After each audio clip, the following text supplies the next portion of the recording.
recording. This is an IdahoSports.com GameStreams production of the East Idaho Game Night, presented by Teton Auto Group and D.L. Evans Bank. Brought to you by our major advertising partners, Project Filter, Valley Wine Cooperative, the Idaho Transportation Department, the Idaho Department of Health and Welfare, and of course, Next Step Idaho and your local Toyota dealer. We'd also like to thank our local advertisers who have come into this game as well. That is Alta Insurance and Fox's Honey. Lance Taylor, along with my broadcast partners for the night, Matt Kelly and Lynn Frank. Gentlemen, we've come down to this game with Skyline and Shelley, two teams that are kind of going a little bit different directions. Shelley started the season 0-3, and now have won 3 straight, including a big win over Blackfoot, who is even today a ranked team in the top 5 in the media polls. And then you have Idaho Falls, that has just kind of struggled throughout the season. They struggled to get things going. They did have a nice win over conference opponent Bonneville, but have struggled for the most part to really get things going. Yeah, last week they had a game against Century that I was able to call last week. Looked like they were, it was kind of a battle of the cellar last week, but they did pull that one out, won that game. So they are coming off of a win. See if they can take that momentum into this game against Shelley. Well, as we get things rolling here, it's going to be Shelley kicking off. Idaho Falls won the flip and chose to defer to the second half. And the kick is up. We'll talk about the teams here. We had some audio connection issues here earlier on, and so we weren't able to do a pregame show. However, we've got things going now. We'll talk about these teams as time gets moving on. And for Shelley, they get it out to the 33-yard line, where now Idaho Falls takes over first and 10.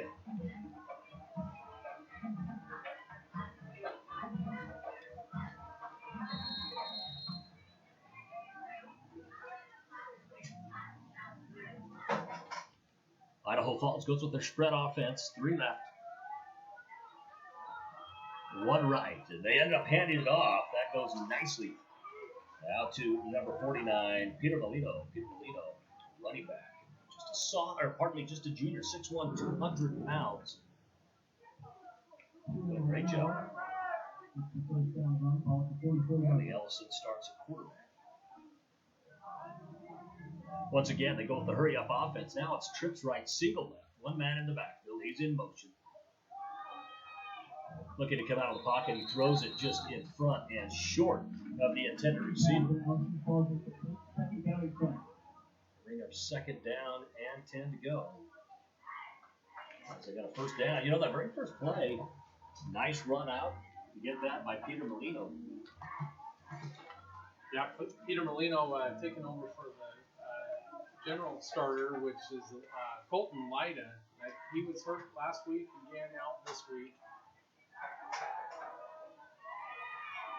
Pass over the middle, complete. That goes to number 6, Taylor Carton.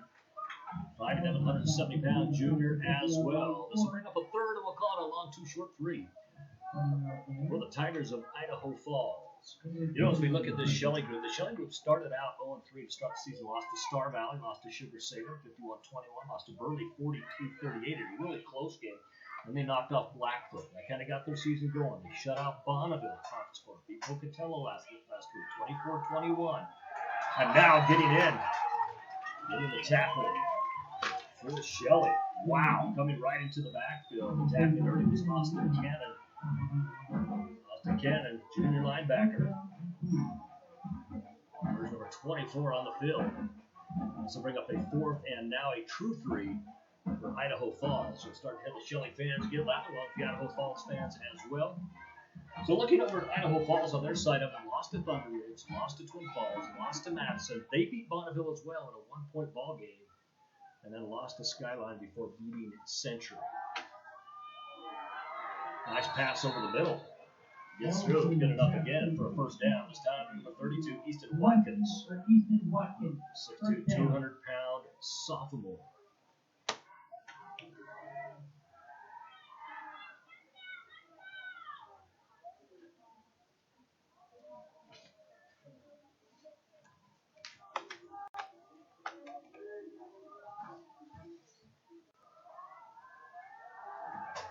Once again, dropping back, coming up with the pass, gets it out, completes it.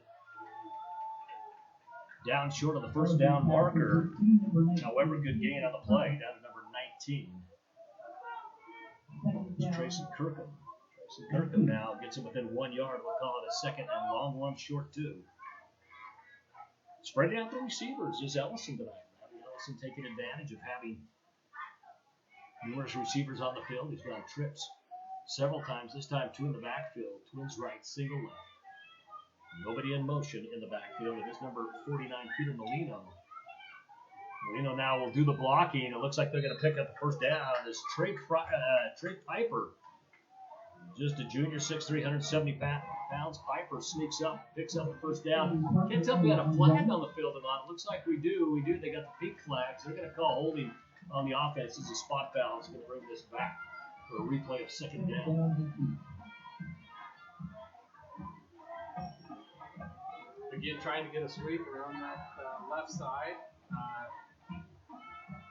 Kept going towards the sideline, never did get it to where he cut off. But a holding on that will bring it back. Well, it comes all the way back to the 43-yard line. It is on the Shelley side of the field. Brings up second and 11. It's Ellison again from the backfield. There with him is Molino. Molino will block. Ellison throws it out. Couldn't tell if that was tipped slightly or not. Intended once again for wide receiver Taysom Kirkham. Taysom. He couldn't have dove and got that one. It fell quite a ways in front and brings up a third down. And this is that territory. If they don't get it on third down and they don't dig significantly into the 10-yard change, that's probably a punt range. Ellison again from the shotgun. Ellison the sophomore.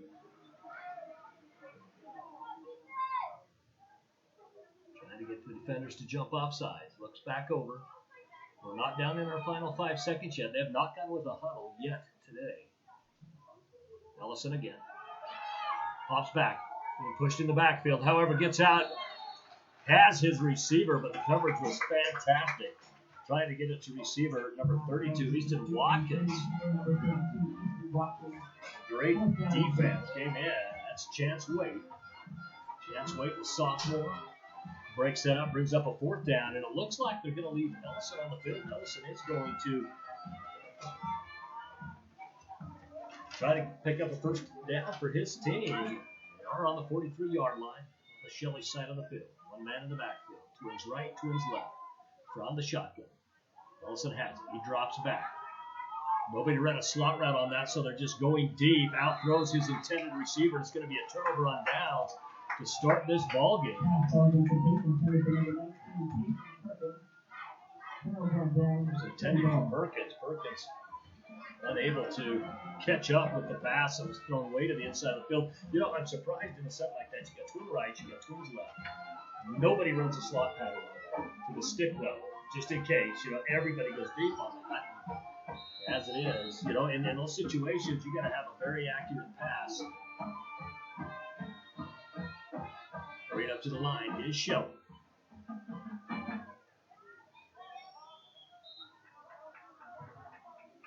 Out there at quarterback that time for Shelley. Number 8, Nate Nelson.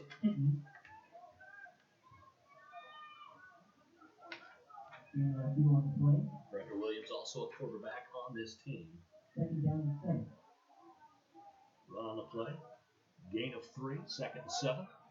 Shelley up to the line quickly. They get out of that huddle quick and get up to the line. Nelson get under center. Ball is handed off. It's going to be a tackle in the backfield. Carry on the play was Riker Klingler. Klingler was just going nowhere on that. It's behind the line of scrimmage. Chains back. It's going to be 3rd and 8. Yeah, that Idaho Falls defender was able to keep his man right there. Running back didn't have a lot of room to maneuver around his lineman. He was in his lap there. Nelson up under center again.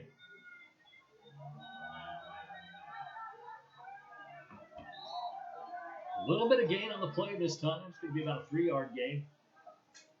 We'll call it more like a 2. It's going to bring up a 4th and 6 for Shelley. And Shelley really unable to get anything going in that possession. 3 straight runs.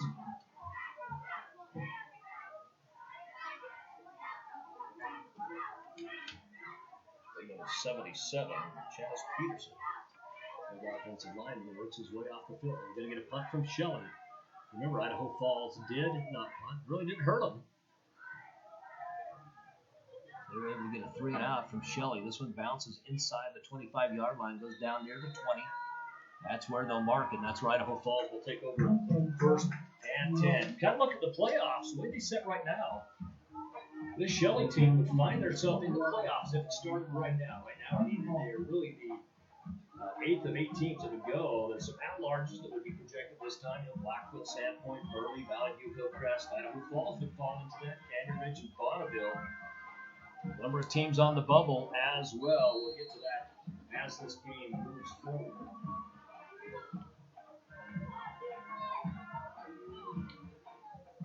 From the shotgun, it's going to be Bradley Ellison. Man in motion. Goes left to right. Just like the first play of the game, this one's going to be handed off to Molino. Molino, the junior, 6'1", 200 pounds, gets his way out across the 20-yard line. In fact, he gets across the 25. He's going to get out to roughly the 26. It's going to bring up 2nd and 4 for the Grizzlies of Idaho Falls. Pardon me, the Tigers of Idaho Falls.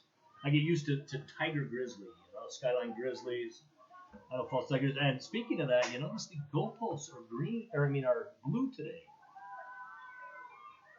Motion Bowl 2 weeks ago, Skyline ended up winning that game. They shared this field with Idaho Falls. Brand new turf on the field this year. Run results in a first down out to the 35-yard line, where it's going to be 1st and 10. Idaho Falls thus far in the game through one possession, and now kind of a possession and a half. It's really been Idaho Falls that's been able to move the ball effectively with the run. They've had a run-pass combo. I think Idaho Falls got away with a false start there. As it is, goes to Molino, goes up the middle. Molino's going to pick up about 3.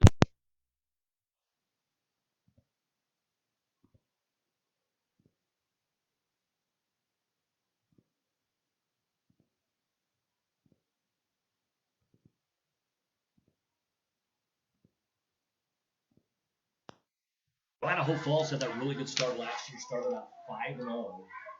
Popped in the top 5 rankings in both the media and coaches polls, and then went 1 and 4. Pardon me, to finish the season off, including losing all of their conference games and did not make the playoffs. Kind of a disappointing route for them last year. This time he goes out across the 50-yard line. That's Trey Piper. Gets out right on the 50-yard line as well. They'll spot it 1st and 10 Tigers.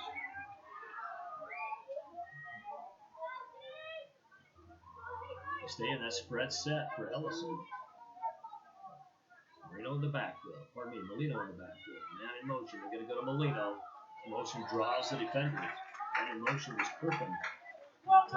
Actually, they end up handing that off to Elliott. Parker Elliott, the junior running back. And he loses yard on the play, brings up 2nd and 11 for the Tigers.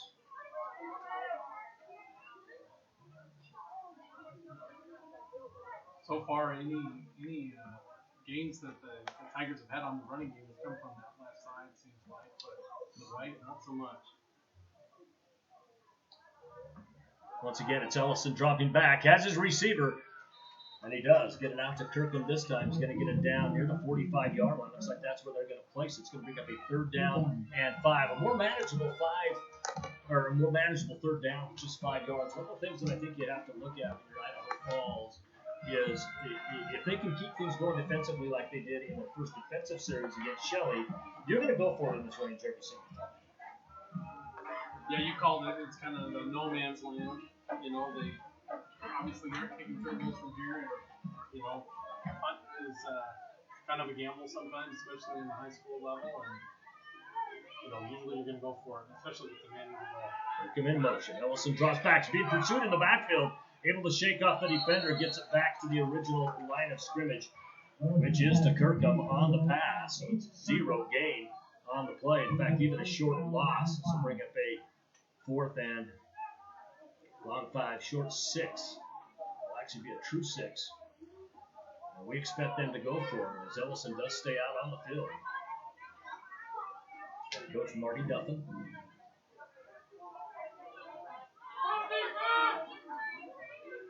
Ellison again. Going off the backfield is Piper. Ellison pops back. Looks to get across the middle. Being chased down in the backfield. Able to get the ball off before he crosses the line of scrimmage. And unfortunately for Idaho Ball, just unable to come up with a pass.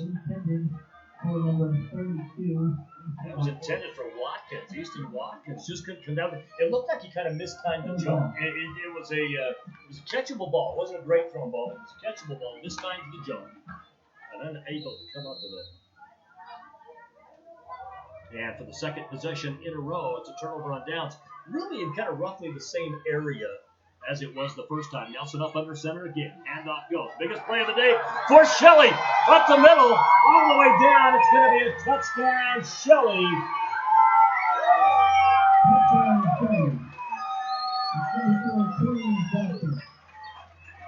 What a play coming out. Looked like that was kind of dangerous.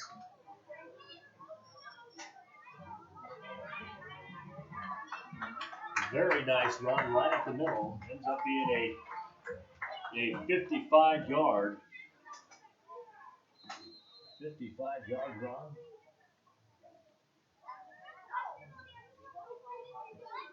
Our score sits at 6-0. Extra point ending. Shelley, a one-play second possession. Kick is up. Kick is good. Number 43, Luke Pasco. Pasco sounds like a kicker. Pasco, it just sounds like a kicker. If you ever hear certain names, it just kind of sounds like the position they are. Well, that happens to be that one. So before we get kicked off here, let's kind of look, since we're going to have a preview show, let's kind of look at Idaho Falls, how the season's gone so far, who they've played. They started out with Thunder Ridge. They lost that 25-15.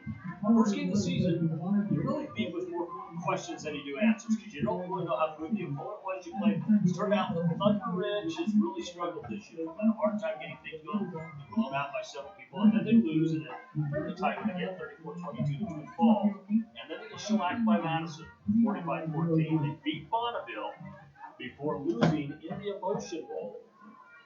Of course, that's right. Run against rival Skyline. They lost that 46-7. But they went out and knocked off another 4A opponent, 35-17 in Century. Of course, that leads us to this game. Another important game for Idaho Falls next week against Blackfoot. They've got to travel down to Blackfoot, play that another home against Hillcrest to finish off their regular season. Maybe how we're even mentioning games to finish off the season at this point. Kickoff goes up by Pasco. Comes down on the 10-yard line. We will not have a touchback there. Now brought down inside the 25-yard line. Idaho Falls, that's number 18, Parker Elliott. Seen him in the passing game as far as well. Now this is really the worst field position for either team so far today. This one down right on the 25-yard line, 1st and 10.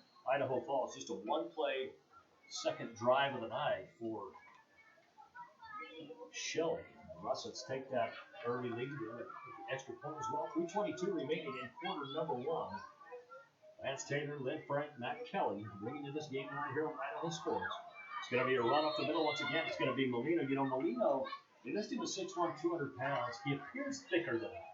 When he's running, he looks like one of those kids that's running around maybe the 215 to 225 range.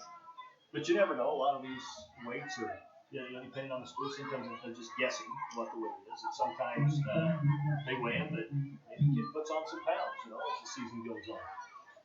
Maybe the oatmeal in the morning mixed with the goulash in the evening. Good combo for weight gain. Trips right, single left, one in the backfield. Coming out to the right side. Once again, it's going to be Molino. Molino with a short gain on the play. And it's slow to get up. Looks like he's kind of favoring that right-hand shoulder. Yeah, he is. That short gain is good enough for a first down. It'll be 1st and 10. Ball placed on the 35-yard line. Idaho Falls, once again, as a whole, they've been able to move the ball better than Shelley. But Shelley had the one big play so far, and that's all you need. I think you got to get into the end zone, regardless the amount of time that it takes you to get there.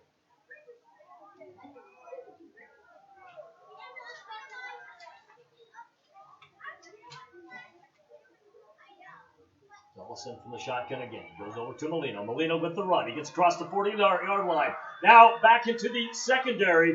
Finally brought down near the 40-yard line on the Shelley side of the field. And it is right on the 40-yard line. First and 10, Idaho Falls. Idaho Falls fans on the other side of the stadium excited about this. Beautiful turf field. You know, we talked about it. They didn't know if they were going to actually have it done for game number 1. Apparently, they were working on it the day of the first home game here. In fact, the first game that I did here this year, there were we didn't have the track lines yet. The track was laid, but no lines out. Now we've got the beautiful lines down there. Of course, this is where we do the track invitational is held. Ellison from the shotgun. First and 10, Twins right, Twins left, man in motion. They run it as a screenplay. Goes across the middle. We got a fumble on the field.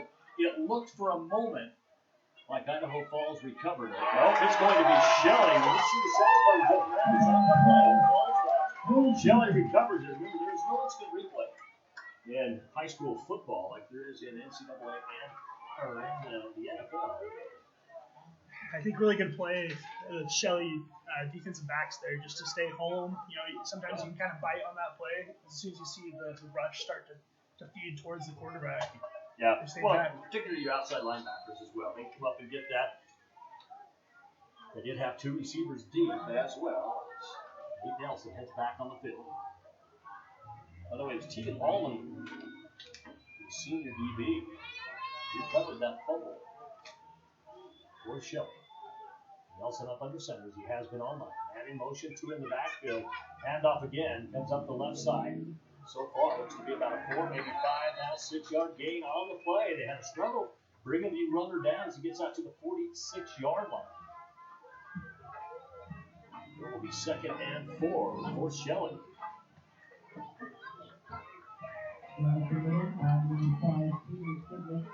Shelley really packing it inside. You know, as they do it, it's more like the traditional double wing, and sometimes a wing T that you see sometimes in some of the smaller schools.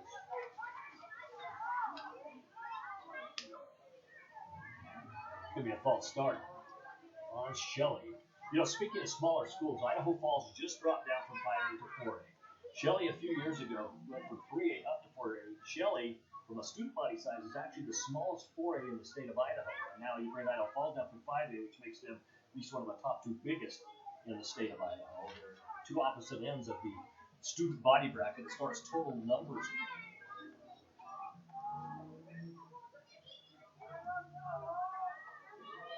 A little bit of the history of these teams. Going to be a run again, and again stopped. Here's number 5, Caden Kidman, senior running back. Kidman gets flung down. A couple of Shelley fans thought there was a little too much on that tackle that he got whipped around and thrown down after. And about big number 58, by the way. That's Alex Garnica-Renova. 6'3", 270-pound senior. And he looks every bit of the 6'3" and every bit of 270, maybe plus. We're going to come to the end of quarter number 1. Your score, 7-0 as Shelley leads the hometown Idaho Falls Tigers.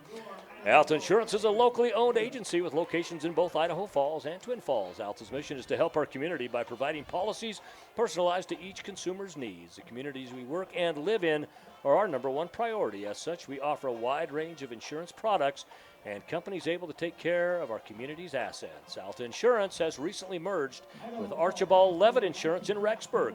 Same great names with the same great services, but together. Cox's Honey has been serving Southeast Idaho for almost 100 years. Lynn, that's almost as long as you've been alive. Almost. Their honey is 100% honey, no additives, preservatives, or artificial flavors. At Cox's, they take pride in using the high-touch and personal processes that have been in place since the beginning. Be sure to visit the brand-new Cox Honey store right off the main highway in Shelley. Cox's Honey, real, raw, honest since 1927, proud to support the local student athletes. And we come out to start quarter number 2. It's Idaho Falls, Shelley with the ball. And they've got a 3rd and 9.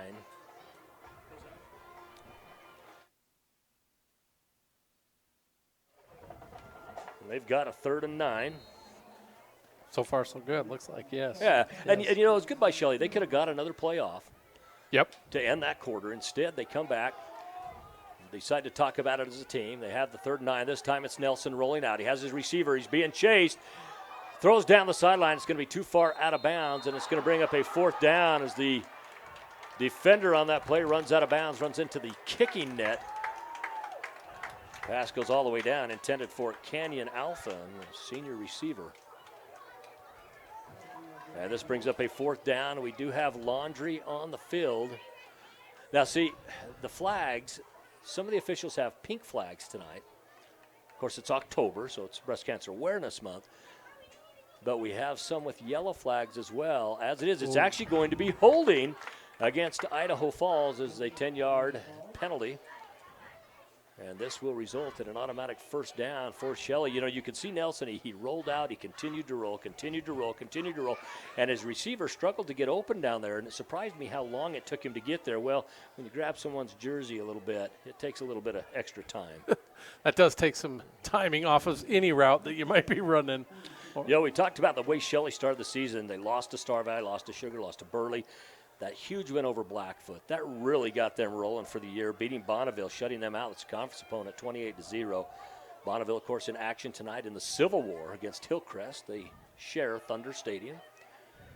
Another run by Shelley. This one is shut down on the play. But once again, that's number 5, Caden Kidman. Does get a little bit of yardage on the play. It'll bring up 2nd and 9 after the 1-yard gain. You know, and really when you look at Shelley, you got to figure, you know, they're favored in tonight's game. They were favored in tonight's game coming into this. They're going to be favored against Hillcrest next week as well. But they got to finish off against that tough Skyline team, your 2-time reigning state champions. Run out to the perimeter by Riker Klingler. He's able to pick up some significant yards on the play. Result of the play is going to be 3rd and 4 for the Russets of Shelley. Shelley in their road white with black numbers, red trim. Idaho Falls in their home black with orange on the top. I really like the Idaho Falls uniforms tonight. The helmets look really sharp. You know, the black with kind of the glossy, sparkling orange on them. And both teams, you can actually read their jerseys. Oh, in the backfield. Nowhere to go for Klingler as Klingler gets taken down quickly. It's David Moore, linebacker, 6 foot, 180 junior. And that's going to bring up a 4th down that I would imagine is going to end up in a punt for Shelley. Yeah, that's a long ways to go. Loss of 5 yards. Maybe if you get back to the line of scrimmage on that, 4th and 5 where they're at now, but maybe they could have gone for it, but 4th and 10, got to punt it. Of course, in high school, it's like any level, but particularly in high school where teams tend to take a lot of risks, you got to watch for the fake. There's no fake here. It's going to be a return, still on his feet. Comes out for Idaho Falls, number 21, Ethan Meyer. Ethan Meyer, also a senior. A lot of seniors on this Idaho Falls team as well. Let's look at the High Country Conference standings right now. In conference, your standings is Skyline at 2-0 and Shelley at 2-0. Blackfoot 1-1, Idaho Falls 1-1, both Bonneville and Hillcrest 0-2. That'll change for one of them tonight as 1-0 will go as they're playing each other in the Civil War. But overall, Skyline with the best record of those teams. In fact, Skyline's got the only winning record in the conference overall. Pass out near the 1st down marker. We'll see exactly where it goes. It went from Ellison, and again, he's spreading the love around. He goes around to Court Murdoch, number 17. You know, last time Idaho Falls was down here at the 4A division, don't forget they won a basketball state championship the last year that they were there. And they, of course, have a lot of historical success in their sports programs. Not so much as of late. We'll kind of go over the last 10 years. see where they've been in those. We talked about them winning a state championship in basketball, led by Coach Hart. Pass out to the side, great blocking, nice reception. That goes out to number 19, Kirkham. Kirkham now gets it out to the 50-yard line. It's going to be a 1st and 10. And once again, Idaho Falls has moved it, and then it comes to a stall where they just don't do anything. And really, let's face it, on the Shelley side of the ball, Shelley hasn't been able to move it either, other than one play. That one big play led to a touchdown.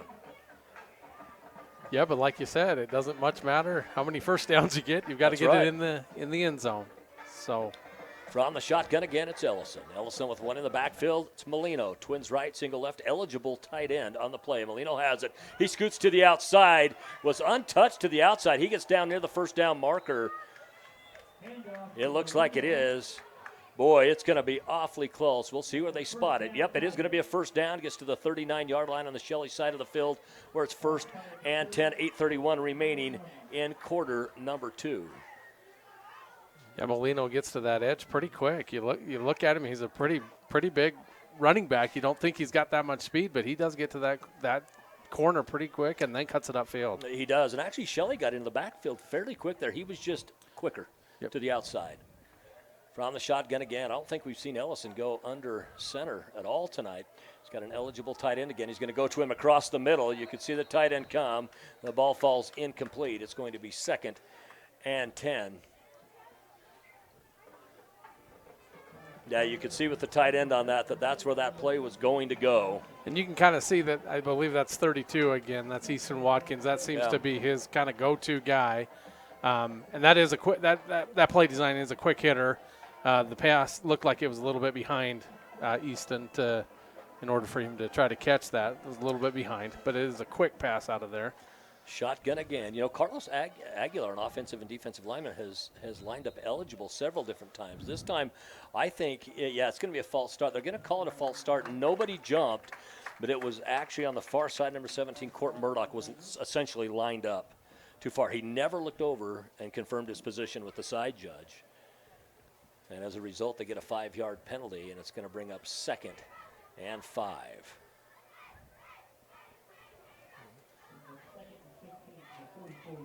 Pardon me, 2nd and 15. It was on a 1st down. 2nd and 15. This time he checks. From the shotgun.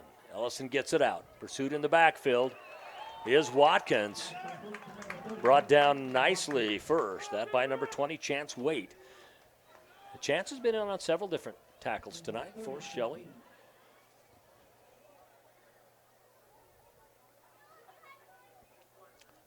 You know, we talk about the High Country Conference. They got your 2-time reigning state champion Skyline in the conference. But the conference overall has struggled this year. As far as all their games, we're not talking the conference games, but overall, only one team with a winning record on the season, and that happens to be Skyline, 4-2. And they got shut out last week. Got a good Rigby team. Once again, Ellison airs it out. His receiver didn't even know it was coming to him, or if he did, he never saw it in the air. That's Court Murdoch.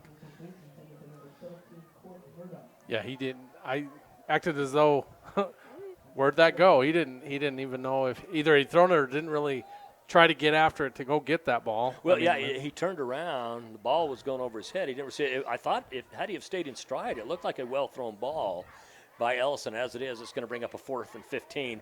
And just like they have from this position every time they've had it, they're going to go for it. I think they feel confident in their defense. They did give up the one big play, but other than that one big play, they haven't given up anything big. In fact, they've had a number of tackles for loss. Punt goes up, and this one might have been, this time they end up punting it behind the foot. According to number 42 on that play, that's Sean Benson. He's also a wide receiver, a junior, and he gets a net 9 yards out of the punt, and it didn't touch anybody or bounce back. That's all it went. Yeah, if he was angling for it to go out of bounds, he did that job. He got it to go out of bounds, but unfortunately not very far down the field. Maybe that's why up until now they've always gone for it on 4th down. I don't know, but And maybe he doesn't get a lot of opportunities to punt that ball, and maybe there we go. But Troy McBride brings the play on. Shelley under center. benefit of some good field position. See what they can do. McBride actually takes the snap. Handoff results in a 5-yard gain on the play, brings up 2nd and 5. On that carry was number 84, and we do not have an 84 on our roster. No, I don't see one. We will have to see who that is. You know, that's one of the things you run into in high school games all the time. Someone will come out, they don't have a number, maybe they make a big play, and you end up kind of yelling down to the fans, hey, who is this kid?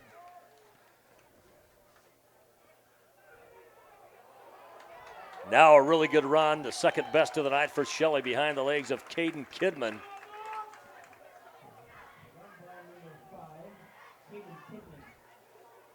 Kidman gets down all the way to the 45-yard line on the Idaho Falls side of the field, where it will be 1st and 10 for the Russets. Nate Nelson now not on the field at quarterback. So up under center right now this time is number 46, Troy McBride.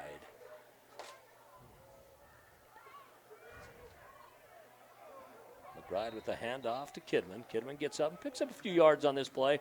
You know, with the exception of the 2 big runs that he had, the other runs have been stopped either behind the line of scrimmage or maybe after a yard. Picks up about 2.5 to 3 here. We'll call it 2nd and 7.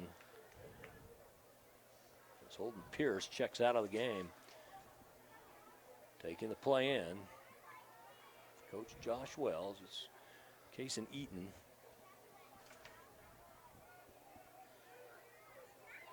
Troy McBride, who's in at quarterback right now, by the way, just a sophomore. Nelson was in the first quarter. McBride's been in the second quarter.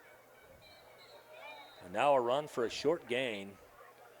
About 1.5 yards on the play. It's behind the legs of Riker Klingler. Riker Klingler struggled last time that he carried it. He got tackled for a loss in the backfield. This brings up a 3rd and long 5, short 6. Your media poll going into this week has Bishop Kelly in their 6-0 record at number 1. Skyline follows them. Minico, Lakeland, Blackfoot remains in there. Remember, Blackfoot, that's a team that lost to Shelley as they started this 3-game win streak. Pass over the middle, not quite sure where he was throwing that to. I mean, Caden Kidman was the closest receiver in the area. However, it was, I don't know if Kareem Abdul-Jabbar could have reached up and got that. It was really high. It looked like maybe he was expecting his receiver out on the right side to cut in. Maybe the route was zigged when it should have been zagged. As it is, it's going to be McBride up under center. 2 in the backfield. Single receiver, eligible tight end. He pulls to the back. They run a screen play, and he gets it nicely over top of the defender. It's going to be Klingler. Klingler down the sideline, all the way in for the score.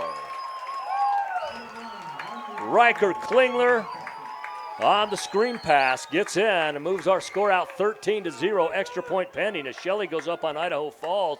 And, you know, as you look at the score, Shelley doing the right things to get in, but total yards for the game is being dominated by Idaho Falls. But Idaho Falls, it's forward, forward, forward, forward, forward, back, 3 and out, you know. Yeah. And it's been a struggle for them. Great recognition by Shelley to see where they could get the distance on those runs. This kick is up. That touchdown looked like Idaho Falls was in perfect position to stop that play, but a lot of times when it is a screen pass, you're not in great position to stop that because you are out of position and you're going to get beat, and they did. And the pass that McBride threw, it did not clear the outstretched hand of the defenders by more than about 1 millimeter or 2. Yep. I mean, It was right there. Couldn't have fallen more nicely into Klingler's hands. Klingler takes it all the way down, and then the blocking was sensational afterwards. There were a couple defenders that had the angle on him, but were picked up on some nice blocks as Shelley goes up 14-0. The extra point was good. I didn't see the officials show on that, but either way, it's going to be Shelley kicking the ball off. You know, we talked about Idaho Falls. You know, this year have just struggled in the drop back down to 4A. Last year they started 5-0. We talked at one point them being in the top 5, and then went 1-3 to finish off the season. They narrowly missed the playoffs. All they needed was one conference win to make the playoffs. They failed to get a conference win last year. Their only win in those last 4 games was against a non-conference opponent. You know, in the last 10 years, you look at this Idaho Falls team, they've only had 10 winning seasons, and they've done that jumping back and forth from the 5A and 4A division during that period of time. Kickoff is up. Neither team has come close to putting it through the end zone. This just goes back to the 20-yard line. The run comes out by David Moore. David Moore, the linebacker that had that great defensive play earlier, ends up with the run back on this. In fact, only one time have any kickoffs in this game got back to the intended players. We can't even blame it on the wind or anything like that, weather related, which right. is something to say here in Idaho, especially your first and second weekend of October. Ellison from the shotgun again. This time just twins right, single left, 2 in the backfield. Molino there for either blocking presence. This time it's a pitch out to him, and he's going to cut it back up the middle. Doesn't get much out of the play, just a couple yards. It's going to bring up a 2nd and 8 for Idaho Falls.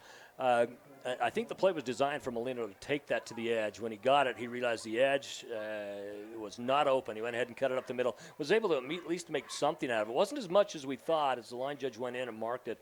It ended up being just a 1-yard run, 2nd and 9.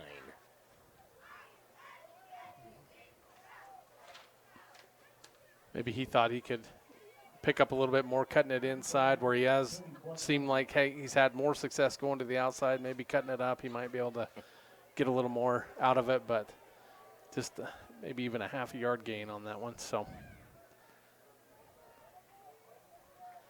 man in motion. Goes to Molino. Molino takes it to the outside. He gets stopped quickly. In on it first, Kason Eaton. Just a junior in this program for the Russets. He'll return for another season after this. You know, some other teams that received votes for the 4A media poll, you had Sandpoint, Emmett, and Burley. Burley really taking a shellacking last week after starting their season so good. Emmett always tough. Sandpoint, you got to remember, Sandpoint played for the state championship last year 4A. They got knocked off up in the Kibbe Dome by a really good Skyline on their 2nd straight year winning it. That's 4 for Skyline since they've dropped to the 4A ranks. But that Sandpoint team actually knocked off the Shelley group last year to start the playoffs for 4A. In the backfield, almost a sack. Ellison gets out of it, and all the way downfield as the defenders were just late getting down on their assignments. Number 19, Tayson Kirkham, the junior receiver, had to wait for it. You can only imagine if that would have hit him in stride. No one would have caught him. As both the safety and the corner in that scenario lost track of Kirkham. Now, see, these are the things, not to that extreme each time, but these are the things that Idaho Falls has been able to do. They've been able to get the ball moved down the field, and all of a sudden they just have a few really bad plays in a row. And it's usually about in this area where it they hit a wall of some sort, because I don't think they've even gotten it into the red zone yet to have an opportunity to score, but it's just outside the red zone. Yeah, it's always been between the 35 and 45-yard line in which they've stopped. Now the run to the outside. This time it goes to number 10, Trey Piper. Piper brought down early. Does get a small gain on the play. Nope, they're going to say no gain on the play and put it back on the 35-yard line, where it will be 2nd and 10 over on the right hash mark. Far side of the field, that's right side to Idaho Falls. Left side to, of course, Shelley. You know, Shelley spent a lot of the last 10 years of the 3A division before jumping up to 4A. We talked about them being the smallest 4A in the state of Idaho. Idaho Falls, one of the biggest, if not the biggest. They've really had a struggle getting solid footing in the 4A division, and that's not just been in football. It's been in a number of their sports. However, their last several 3A teams they had would have competed very well in the 4A and even 5A division before dropping down. Run to the outside by Ellison, and it looks like he just maybe gets back to the line of scrimmage as well. Doesn't look like they're going to give him any additional. In fact, he lost about a half yard on the play. We'll bring up 3rd and 11. You know, in the last 10 years, 6 of which, by the way, were the 3A division, Shelley, they've had 7 winning seasons in that at 3A. Those 6 years leading up to these last 4, they had 2 state championships and 2 second-place finishes. So went to the championship game on 4 different occasions. Ball goes downfield and is picked off as it's underthrown. And Shelley picks it off down inside the 10-yard line. Picked off there by number 15, C.J. Fielding, a senior safety. And again, we just talk about Idaho Falls moving the ball, but just a lack of ability to punch it in. A great defense by Shelley. Because I don't want to say there's been all Idaho Falls mistakes. There's been some of it that have been self-destructive. Underthrown passes, things like that, a fumble. But Shelley's defense has been nice and stout tonight as well. No, that defender was in great position that whole ways. The ball was underthrown a little bit, but was right there for the picking for McBride Shelley. stays in. And we do have a run that's, well, good enough for a first down. However, we do have a penalty flag down on the 10-yard line. This tends to be in the area of holding. This was thrown by the white hat. We'll see exactly what he calls. It is a hold. It's going to be half the distance to the goal as it's on Shelley. I'm still trying to get used to the pink flags. Not picking those up as fast. Yeah. It was the 18-19 season that Shelley jumped up to 4A. And in their first 3 seasons, they only won 5 games combined. One of those was a no-win season. However, last year, with that 7-4 record, they started moving themselves in the right direction and have done some good things. Now, down on the 4-yard line, it's going to be first. Ends up being about 1st and 14. Now we're going to get a false start, so half the distance to the goal. So down to the 2-yard line we go. 1st and 17. 36.5 seconds left remaining in quarter number 1. Pardon me, half number 1. 14-0 is your score. Shelley on top. Lance Taylor along with Lynn Frank, Matt Kelly. Lots of games going on tonight. We'll talk about more of those come halftime. You got big conference matchups right here. You got Skyline at Blackfoot, Bonneville, Hillcrest. Of course, they share a field. They're playing the Civil War tonight. I think that game's kind of important to both them. Now, if you're Shelley here, you want to create at least some distance to where you can either run the clock out here or have a good play. You'd hate to have to punt it that deep in your territory and potentially give up a touchdown to end the first half. And it doesn't look like Idaho Falls is going to go after their timeouts. Neither team used a timeout during that half, and now we're down under 20 seconds, and it appears both teams are going to be content to go into halftime with your score 14-0. Shelley on top of Idaho Falls, and they're going to do that as we run down inside 5 now. Both teams start to leave the field right here. IdahoSports.com. We're going to get a word, and we'll be back after this. It's Idaho Falls and Shelley, 14-0, Russell's.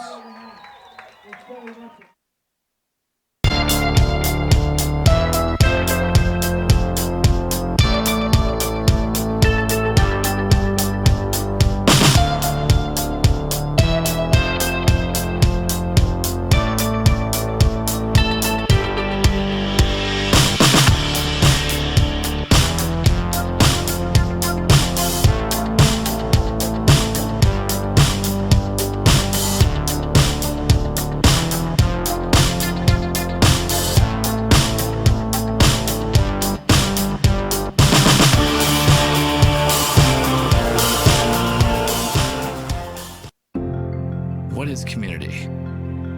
It's Friday Night Lights with laughter as post-game commentary. It's fun runs, fun rides. It's passing the boot for local heroes.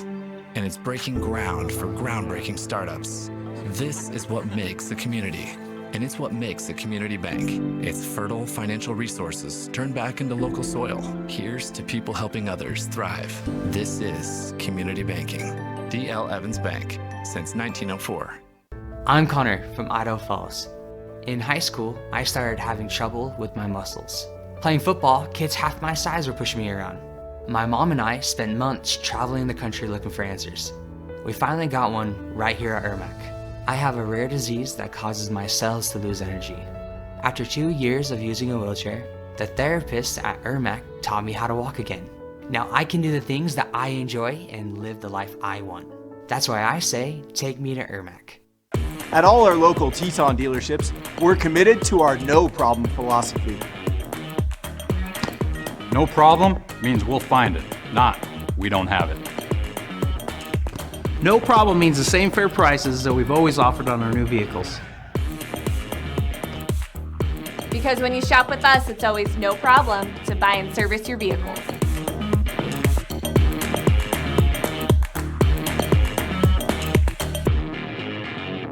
Some days, I choose the most difficult trail. I test my limits. Taking the hard path isn't always easy, but I know it's the right way. When I get done with my ride and I look back at what I've just accomplished, I feel amazing. It takes courage and determination to do hard things. But you can do them. Quitting tobacco and vaping is possible. You decide when.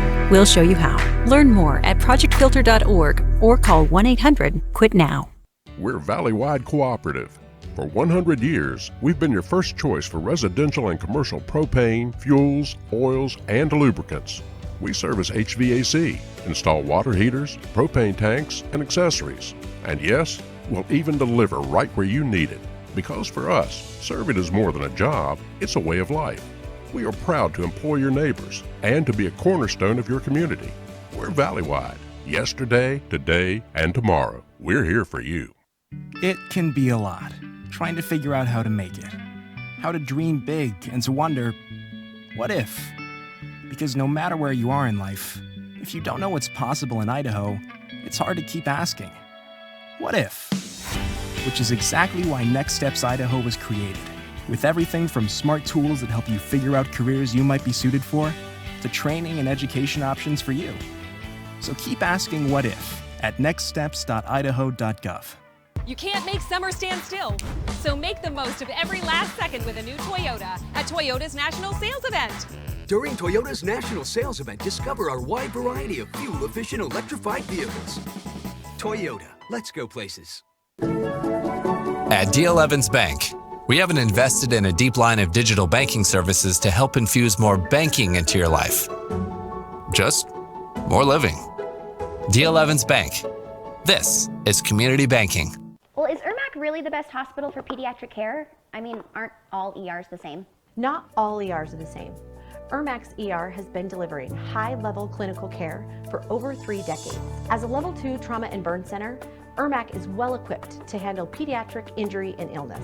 All Ermac ER nurses have higher level pediatric certifications, and that's just not common in all ERs.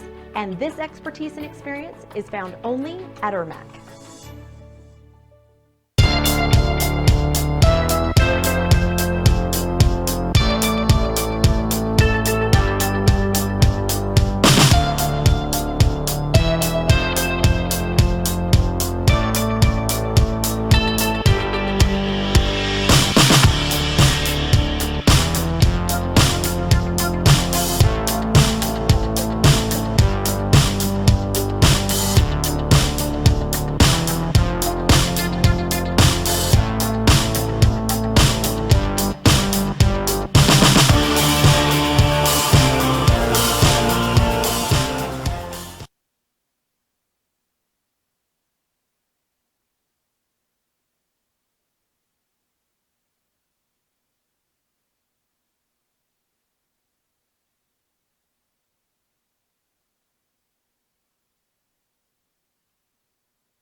Community. Is it defined?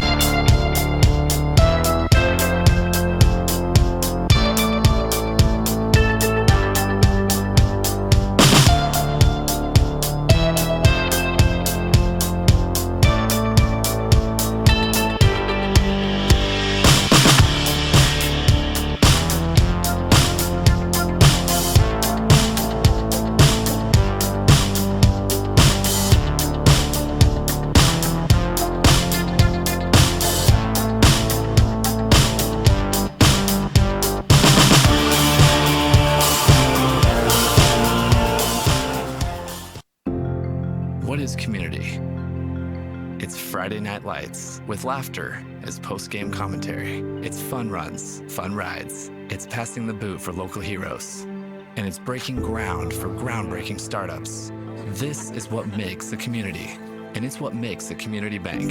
It's fertile financial resources turned back into local soil. Here's to people helping others thrive. This is community banking. D.L. Evans Bank, since 1904. I'm Connor from Idaho Falls. In high school, I started having trouble with my muscles. Playing football, kids half my size were pushing me around. My mom and I spent months traveling the country looking for answers. We finally got one right here at IRMAC. I have a rare disease that causes my cells to lose energy.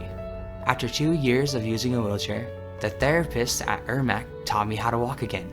Now I can do the things that I enjoy and live the life I want. That's why I say, take me to IRMAC. At all our local Teton dealerships, we're committed to our no problem philosophy. No problem means we'll find it, not we don't have it. No problem means the same fair prices that we've always offered on our new vehicles. Because when you shop with us, it's always no problem to buy and service your vehicles.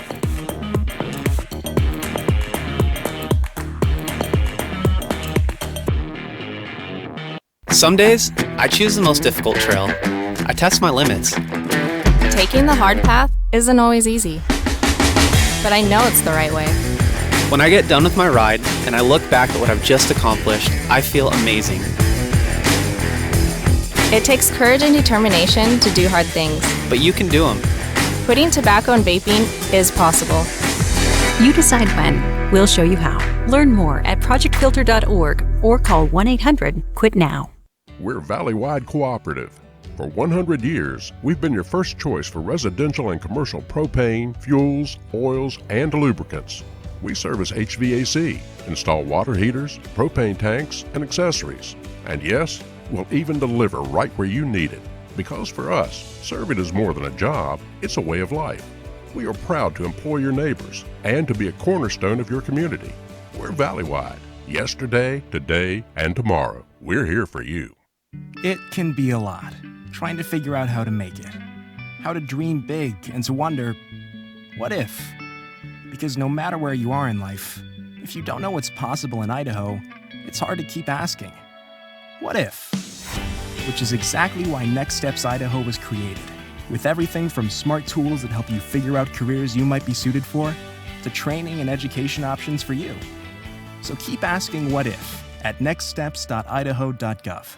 You can't make summer stand still, so make the most of every last second with a new Toyota at Toyota's National Sales Event.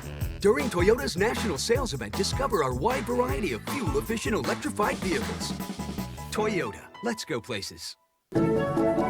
At D.L. Evans Bank, we haven't invested in a deep line of digital banking services to help infuse more banking into your life. Just more living. D.L. Evans Bank. This is community banking. Well, is IRMAC really the best hospital for pediatric care? I mean, aren't all ERs the same? Not all ERs are the same. IRMAC's ER has been delivering high-level clinical care for over 3 decades. As a Level 2 trauma and burn center, IRMAC is well equipped to handle pediatric injury and illness. All IRMAC ER nurses have higher level pediatric certifications, and that's just not common in all ERs. And this expertise and experience is found only at IRMAC.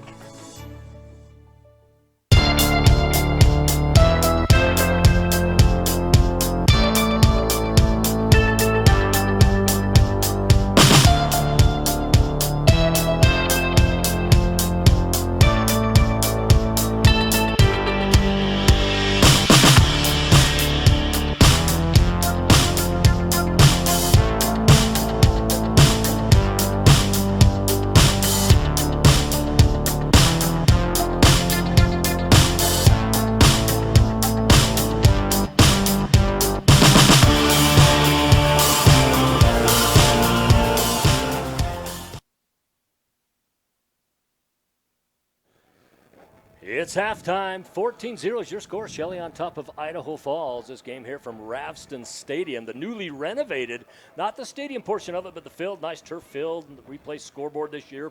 Lance Taylor along with Lynn Frank and Matt Kelly bringing you this game here on IdahoSports.com. As we look at this game coming into it, the most yards really are going to go to Idaho Falls. They've had the largest time of possession. They've been able to pick up the most yards on the field. However, it's been 2 big plays by Shelley, and they've been able to get into the end zone. And Shelley, to their to their credit, when Idaho Falls has got in a good motion, a good run, they've been stopped every single time by the Shelley defense. And it's always been, as we talked about, Lynn, between that 35 and 45-yard line where they have been unable to progress.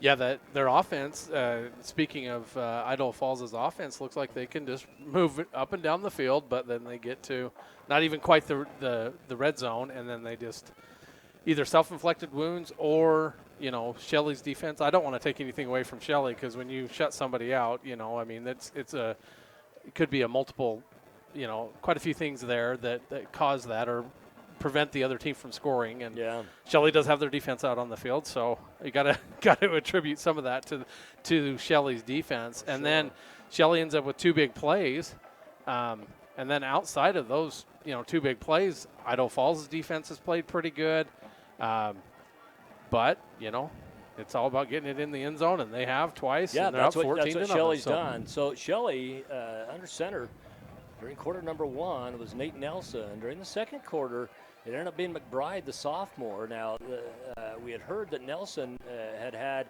if not a concussion, at least a slight concussion or some concussion-type symptoms during the week, and that he might have taken a little bit of a stinger tonight. I didn't see any major hits out there, but, when you've had one or signs of them, you always got to be careful with who you are. Of course, their starting quarterback, Brecker Williams, went out during the Sugar game this year.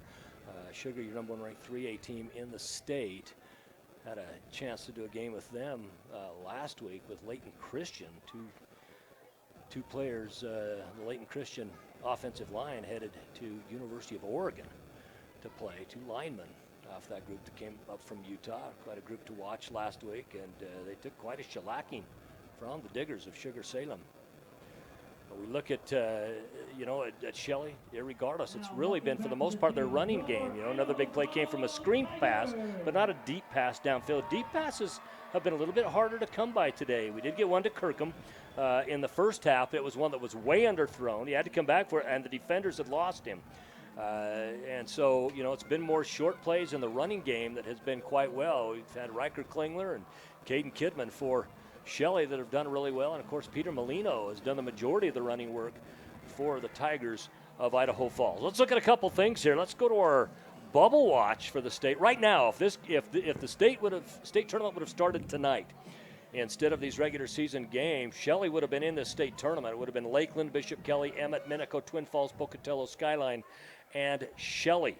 However, teams that have projections, and when we talk projections, we're talking about those who still have pretty much a mathematical opportunity, a realistic mathematical opportunity to get there, because you got to remember, it's not what happens in the total regular season, it's what happens in your conference play. And so Idaho Falls actually falls into that second group, as does Blackfoot, of course, Burley, Sandpoint, Bonneville even has a mathematical chance as well. And then you look at teams on the bubble. Well, teams on the bubble still have a mathematical chance, but it is a long shot. Every team on the bubble in 4A only has 1 win on the entire season. And again, it's not the entire season wins, it's just your conference wins, but you got Skyview, Mountain Home, Columbia, Preston, Ridgeview. Those are teams that are truly on the bubble, and I wouldn't even call them on the bubble. I'd really call the projections or the projected at-larges to really be more of your bubble teams at this point, your true bubble teams. And if Shelley continues to do what they're doing in this game, they're going to start solidifying a pathway, because I think you look at this Shelley team, you look at their upcoming record as this moves on, their upcoming schedule as this moves on. They, of course, have Idaho Falls tonight. You got to figure they were favored in this game coming in. They're up 14-0 at the half. Then you got Hillcrest. They've got to be favored in that game, going into Hillcrest as well. By the way, we do not have an updated score yet from the Skyline Blackfoot game or the Hillcrest Bonneville game. As soon as we get some updates on those, we will get you some information on that. But then, after that Hillcrest game, they end up at Skyline.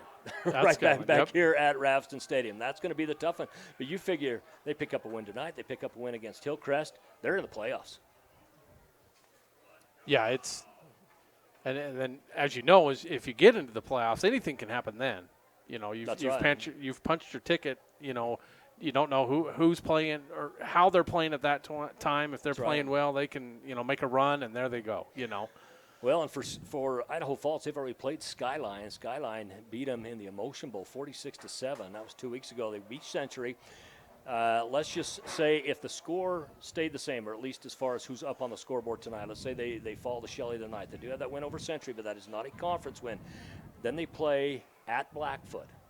Now, one thing, if you're Idaho Falls to that, you look and say, hey, Shelley beat Blackfoot. We can go in there and we can maybe pick up an upset. And then you got to figure they'd probably be favored in the Hillcrest game.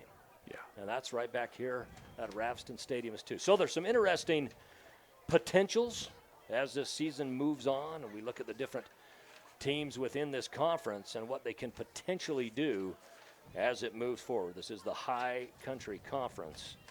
Idaho Falls back down in the 4A ranks. 6 teams in the conference. Other teams are in action against each other tonight. As we talked about Skyline at Blackfoot and Bonneville and Hillcrest, who share a stadium, playing in the Civil War tonight. Kickoff goes down deep for Idaho Falls. It was bobbled and then picked up by number 1.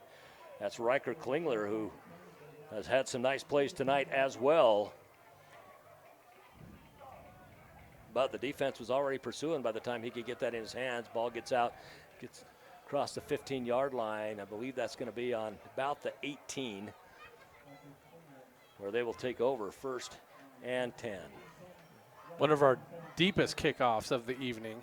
Yeah. The rest have kind of been without a doubt our deepest, pooch kicks down there that didn't quite push them back. Run up the 2-gap right side again. Just gets out to the 20-yard line. As Shelley starts moving the ball. Caden Kidman on the carry. You know, high school football, of course, as we move along, don't forget to log on to IdahoSports.com. You can go on. You can see where teams are sitting within their conference, where they would sit in the playoffs. And, of course, we will have playoff action for you right here on IdahoSports.com. Under center, again, it remains McBride. We have not seen Nelson since the first quarter. Another positive yard gain on the play. Gets out to the 26-yard line. It's going to be just shy of the first down marker. It's going to bring up 3rd, and boy, I'd say 1.5, maybe 2 yards to go. You know, this is one of the bigger high school facilities in the state of Idaho. Pretty big bleachers on both sides of the stadium. One of the older facilities. Of course, the new Madison facility is a really big facility up in Rexburg. Big high school.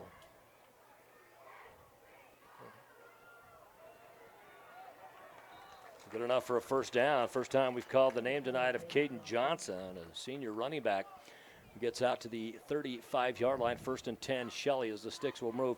You know, as we talk about some of the bigger stadiums and stuff, you know, back in the day when you know, Pocatello, Highland, Century, when they all shared the mini dome, or Holt Arena, always be the mini dome to guys our age, Lynn. Yes, yes.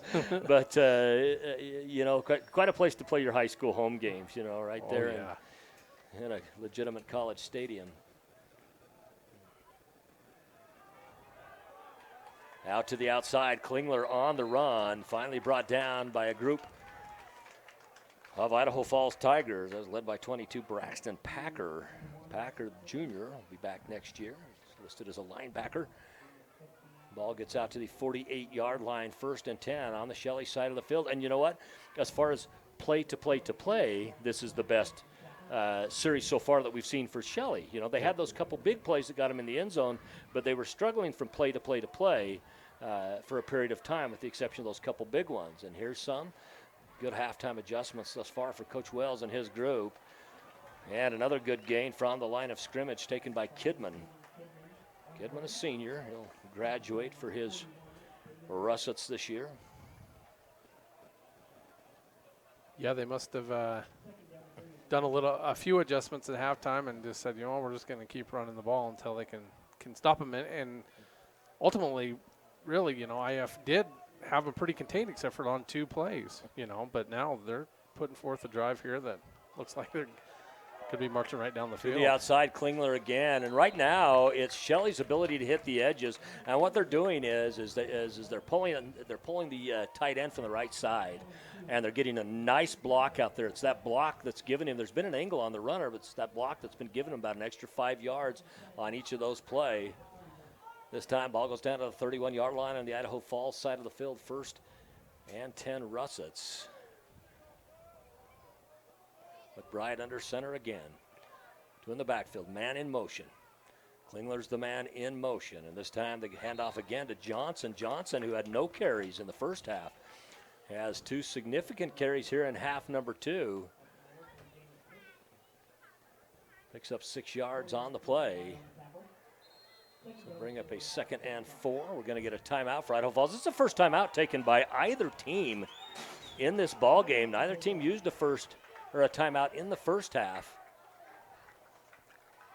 Alta Insurance is a locally owned agency with locations in both Idaho Falls and Twin Falls. Alta's mission is to help our community by providing policies personalized to each consumer's needs. The community we work and live in is our number 1 priority. As such, we offer a wide range of insurance products and companies able to take care of our community's assets. Alta Insurance has recently merged with Archibald Levitt Insurance in Rexburg. The same great names with the same great service. We're just doing it together now. Still no updates on some of the scores that we're looking for tonight. Of course, ones that are most pertinent to the fans that are here will be the Skyline at Blackfoot. That's the one people are most interested in. And then you got Bonneville and Hillcrest, who are sitting at the bottom of the conference. And that, of course, is a big one for them.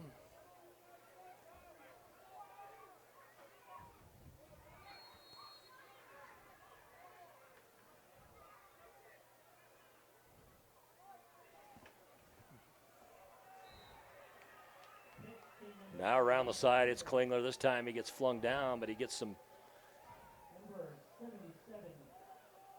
Well, I guess they're going to give him really no gain on the play. It's going to bring a 3rd and 4 for the Russets.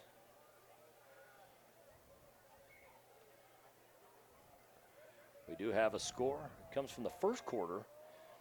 Bonneville 7, Hillcrest yet to score. That in the Civil War, being played at Thunder Stadium, a stadium shared by those 2 schools. Nice run down again inside the 20-yard line. Goes Shelley, and once again, we're looking at Johnson, Caden Johnson, getting some significant carries here in half number 2. Coming off the field now, Canyon Alphen, another wide receiver. Heading up under center again is McBride. You got 2 in the backfield. Receiver right, eligible tight end. Man in motion. This time, hand goes to Kidman. Kidman down, looks like to be about the 16-yard line. Looks like that's where they'll spot it. Bring up a 2nd and 8 for the Russets. Russets now down in the red zone. Now, this is the first time that either team has actually been in the red zone on an offensive play. The previous 2 touchdowns were scored from distance, one from 55, the other one from roughly 50. And so as we look at this now, we'll see how they can work inside the red zone, as they're the first team to reach that tonight. You usually wouldn't say that with 14 points up on the board. You'd say they've been there several times, but that is not the case. They get down to the 10-yard line. Yeah, and if we had the full stats in front of us, we'd look at Idaho Falls' yards gained or whatever that they've got on offense, and you would think that some of that would have been into the red zone a little bit, that even with no points on the board. But result of the play brings up a 3rd and 2. Now they can get all the way down to the 8-yard line and pick up a new first down and be at goal. Looks like they're going to get it here. This should be first down, whichever side judge you go with. That's going to be it. That was Johnson on the run. Boy, he got slammed on that. He got picked up in WWE style. It's going to bring up a 1st and goal from the 8-yard line for the Russets of Shelley. And right now, doing well inside the red zone.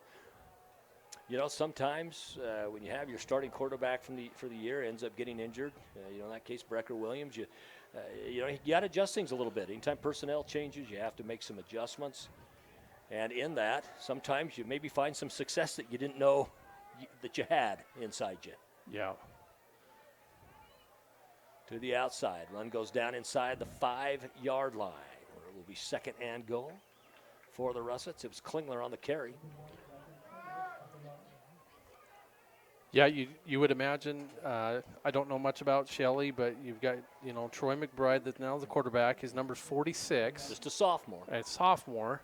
So he probably hasn't had a lot of reps with the first team, and they kind of kept the same game plan that they had when he came in the second quarter. Yeah. Didn't move the ball like this, and they kind of just go back to what I'd say back to basics. Sure. And well, McBride was their JV quarterback, before this when you had, Brecker Williams playing and then Nate Nelson, his backup. And now all the way down to about the half-yard line goes Klingler. It's going to bring up a 3rd and goal with not too far to go. Wouldn't we be surprised, especially since they go under center, wouldn't be surprised to see McBride push this through and try to get a big push on your offensive line.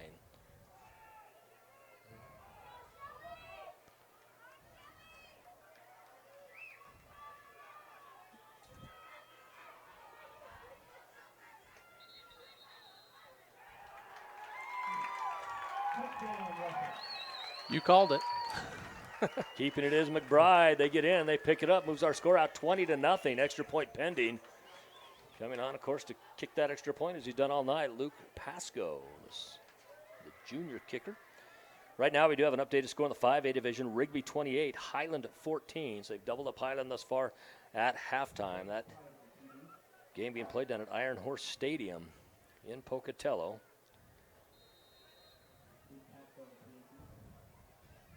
Cuna leading Owyhee at the half, 10-7. Extra point up and good. With 4:52 remaining in quarter number 3. Our score, 21-0. Shelley on top.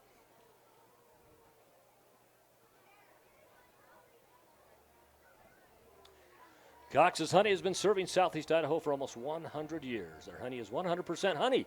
No additives, preservatives, or artificial flavors. At Cox's, they take pride in using the high-touch and personal processes that have been in place since the beginning. Be sure to visit the brand-new Cox Honey store right off the main highway, that is, in Shelley.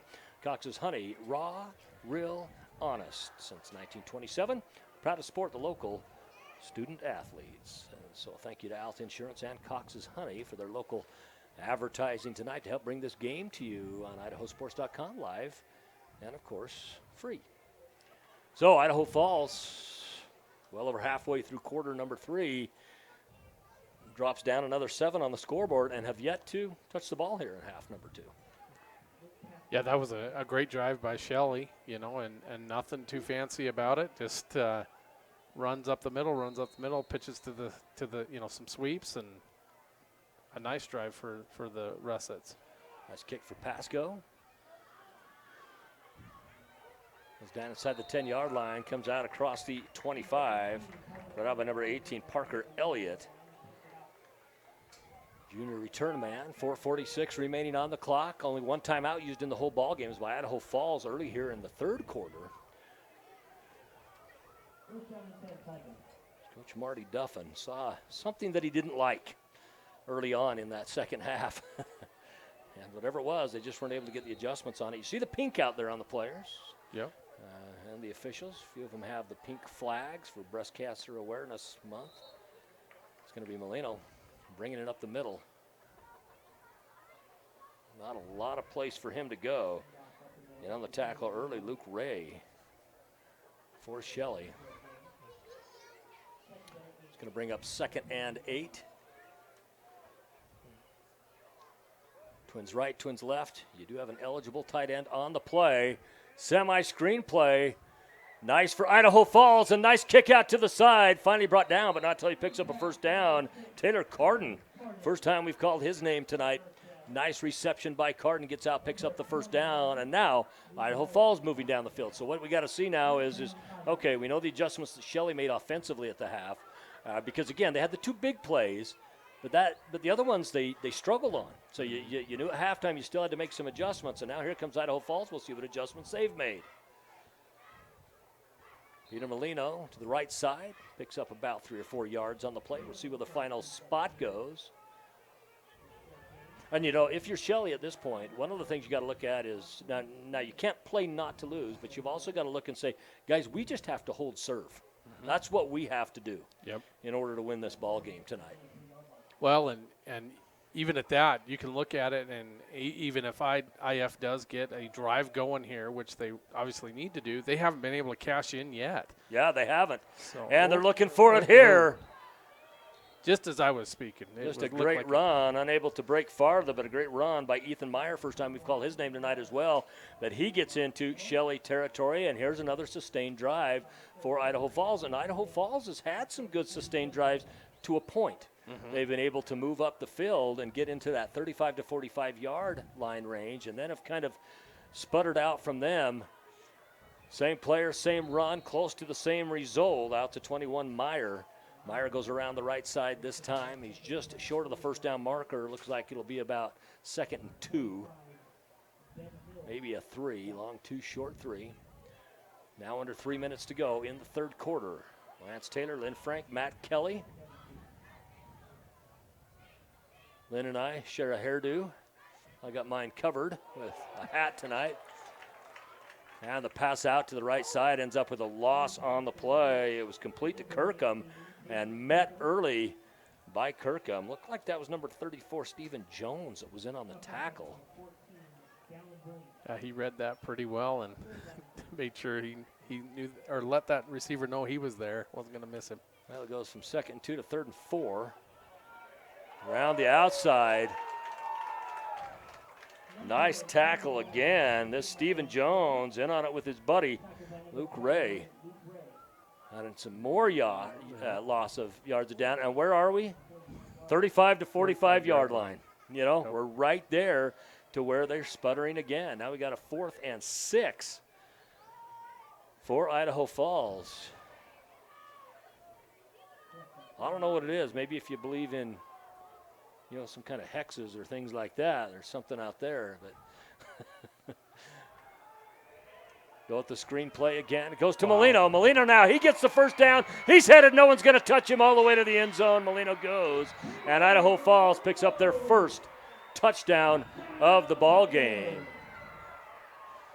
As the ball was placed on the 48-yard line, makes it a 48-yard touchdown for Molino. First points on the board for Idaho Falls, and if you looked at the stats tonight at halftime, if you just looked at the stats and you didn't know what the score was, most people would have probably thought that Idaho Falls was up 14-0. Once they showed the score, if they said, okay, now your score's 14-0, who's leading?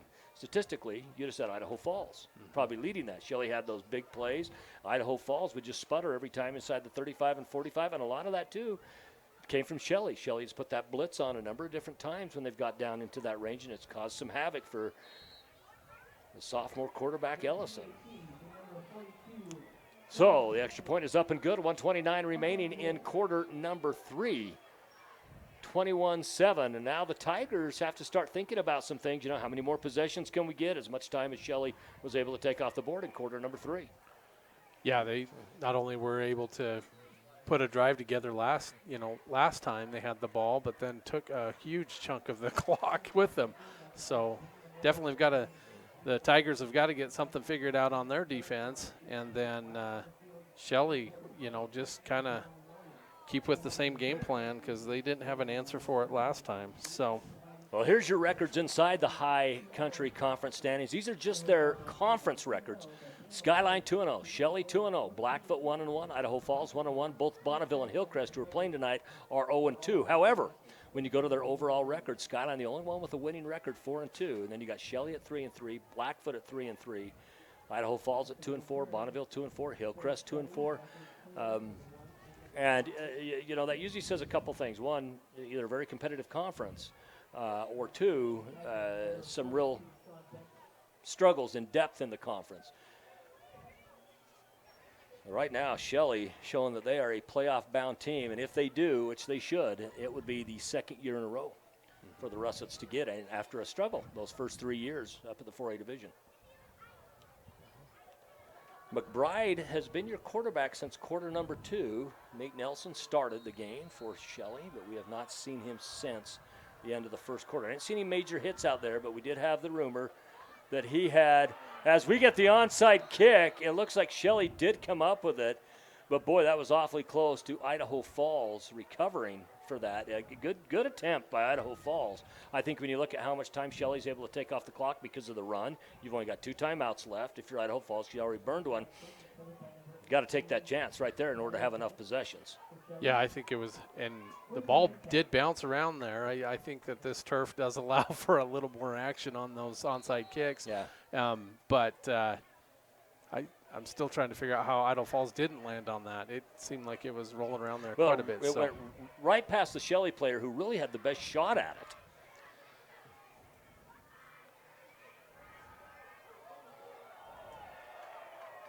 Pass down the field is no good from McBride. However, we do have a penalty flag on the play, and I think that's going to be defensive holding. I don't anticipate that the flag was thrown before you would have what was called pass interference. So I think it was, yeah, they did. It's a defensive hold on the play. The intended receiver on that play was number 2, Canyon Alphen. And he got held early. In fact, he pretty much got tackled before the ball was even halfway there. And now we're going to have a sideline warning over on the far sideline with Idaho Falls. I think Idaho Falls coaches were not happy about that holding call. I think they're trying to make the case that, hey, their legs just got tangled up. It was inadvertent from either guy and let it go. But, you know, we saw the ball was overthrown by 20 yards. So something had gone wrong on the play as McBride's up under center again. He does have 2 eligible receivers, 1 man in motion, 2 in the backfield. Hand off to the right side, and up with some significant yardage. Heads number 4, Johnson. Johnson all the way down to the 1-yard line. Actually, it looks like they're going to bring it back to about the 4. One official had it down to the 1 at about the 4, and we get a flag over on the far side of the field. We're having a conference between the officials. If there's a flag that was over there, it did not affect the play directly. They're going to call a hold on Shelley. Now, at the high school ranks, they do not have the microphone on most of the time, so they don't call out the number. But it was thrown by the far side judge. And that's one of those, as a coach, you get frustrated with and says, hey, because you look at it as a coach, you say, listen, you can throw a flag every single play. Throw flags on things that affect the play. You know, Yeah. You know, if it didn't affect the play, stay away from it. Because, I mean, it's true. If you go back and you look at a replay, and in fact, I'll watch games. I'll talk to my boys all the time, and they'll show a replay of something happening in a play, and I'll say, well, look at this holding taking place over here. But they didn't throw it because it didn't affect the play. Otherwise, your entire game is a penalty game. So the holding brings it back. It'll be 1st and 20. Out to the outside, it's Klingler. He's got to the edge all night long. Finally knocked out of bounds, but not till he crosses down inside the 45-yard line on the Idaho Falls side of the field. It was Ethan Meyer that got out there for the lick that knocked Klingler out of bounds. You know, Klingler has found a bit of a home on that edge. Yep. He really has. They've been able to hit that, and it doesn't even happen really. I mean, it happens pretty quick. I'm not going to say that, but they do get that sealed off to the side that Idaho Falls just can't seem to break through it. And what surprised me is how many times they've caught that edge on the short side of the field. That time it was the far or the wide side of the field, but the short side of the field has been a place they've been able to get it. This time they try to do it again, and it falls on the ground as Kidman was the intended recipient of the handoff, and he was actually going to run the same play that they just ran with Klingler, but the handoff gets bobbled. It's going to come back near the original line of scrimmage. It'll bring up a 3rd and 9. I believe there's also a penalty. Was there a penalty on that? Maybe not. Maybe I thought. No, I'm so messed up with the pink flags. Well, you got the pink flags, and then you got the pink tape on a lot of the players' ankles for Breast Cancer Awareness Month. And, you know, occasionally you see that. I'll watch a game like with the Green Bay Packers or with the Pittsburgh Steelers, and they'll have like some yellow tape on their their shoes. And when they run, sometimes I'll think, holy cow, here comes a flag out. And it's Klingler. They try it for the screen pass again. Last time they ran that, Klingler picked up a 30-yard play on it. This time, no such luck. Brings up a 4th down. And now let's talk about Shelley for just a minute. Here you are, typically a place where you might go for it in most games as we get ready to go to the 4th quarter. You might go for it in most games here. However, you've got the lead. You got a 21-7 lead. Idaho Falls, in order for them to move it downfield, most likely is going to have to do it through the run game, which takes a little more time off the clock. And you got to start looking, how many legitimate possessions would it take Idaho Falls to come back into this ball game? So what do you do here, Lynn? You punt it? You go for it? From standing up where I'm at right now, I think you do punt it. I think you punt it. You hopefully pin them back. That's the whole idea of punting from this position. You're going to be pinning them back and go ahead and saying, come on, Idaho Falls, make a drive on us. Yeah. You haven't really proved that you can do it. I mean, you've proven that you can get some yards, but to punch it in the end zone one time, yeah. But then you're going to take some time doing it, too. That's right. Now, one thing to consider, too, punting has not been sensational for either team. In fact, if you're Idaho Falls in this situation, your punt, one of them was 9 yards net, and that was without the ball bouncing back or getting touched by anybody or ran back. Yeah, and I'm talking when you've got foot to floor. Yeah, a professional punter back there. When I'm talking, we've got a 16-year-old punter back there. Maybe we go for it. Okay, so they're going to punt here. Back deep to receive, Parker Elliott. And a run to the outside, and he is going to boot it, so it's going to be Australian-style kick. Oh, and down, picking it up. That's kind of dangerous. Number 18, Parker Elliott. I'll tell you what, had he have broken that last tackle right there, it would have probably been another 30-plus yards before somebody had a legitimate shot at him. Sure, but he did let that hit. Oh, and if you happen to muff that at that point, there's going to be some unhappy coaches on that side. But he didn't. I mean, it picked it up and almost broke it. Well, and as a defender, you're between a hard place and a rock because you have to let him. I mean, you can't break that halo. But once it bounced, nobody went and blocked him. It just kind of came to him. Oh, speaking of blocks, there's a nasty hit right there, and a player laid out on the field. Being laid out on the field is number 10, Trey Piper. As C.J. Fielding, the senior safety, went up and laid a hit. I think it was just a good hit. It didn't look like it was targeted. It didn't look like the crown of the helmet went in. I think it was just a hard hit on a player that was laid out, and you can do that. I mean, the pass went to him. It was missed. Well, and that is, just a bad, situation for that wide receiver going after that ball. The pass is leading him into the defender, and like you said, we don't have instant replay to look it over. They're going to call a personal foul for targeting. I'm not sure this is the right call. And of course, there's no instant replay. We give the benefit of that to the officials. They're down on the field. They see it closer, certainly, than we do. It looked like just like a good old traditional hard play. You got a player stretched out because the pass was a little bit in front of him, had an attempt at it, and he just had his arms reached when he took the hit. So now in the high school ranks, a personal foul penalty and targeting in that situation is not an ejection like it is at college ranks. However, if you pick up 2 personal fouls in the game, you are ejected from it. So that's just something to keep in mind. In a college game, he would be gone, and at this point of a game, you'd have to sit out the first half of the next game. Screen pass over to the side, that by Ellison. Picked up nicely across the 40-yard line. And that one goes to Kel Fetter. Kel Fetter, also a quarterback on this team, on the backup quarterbacks, and now we're calling number 4 for both teams that we didn't call in the first half. Yeah. Run comes around the right side, and at the sideline he goes. All the way down to near the 30-yard line. Looks like it'll be between the 30 and 31-yard line on the Shelley side of the field goes Peter Molino, and Molino, who has been quite solid all night. In fact, to be honest with you, I've been surprised that they haven't even used him more than they have. Yeah, he's been able to pick up some big yards. He gets to the edge pretty darn quick for that big of a guy, and well, he's not a guy you can arm tackle. No. We're going to go to the corner of the end zone. Pardon me, the corner of the field was no good. That, once again, that was intended for Fetter. Pass falls incomplete. I think he more misjudged that than it was, a bad throw. He saw it coming and just didn't go quite deep enough. And then the defender gets on the inside of you. And once the defender's on the inside, you got to remember the game is about the ball and the position. So now the defender technically becomes the legal recipient in that case. So you got to be careful not to pass interfere him. And now Molino has it in the backfield, but brought down by trusty 34, Stephen Jones. And Jones gets the loss on the play, brings up a 3rd down. So what went from 2nd and 10 moves now to 3rd and 15.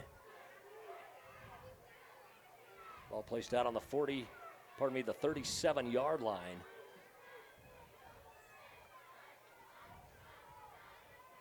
Scoreboard says 2nd down. It is actually 3rd down.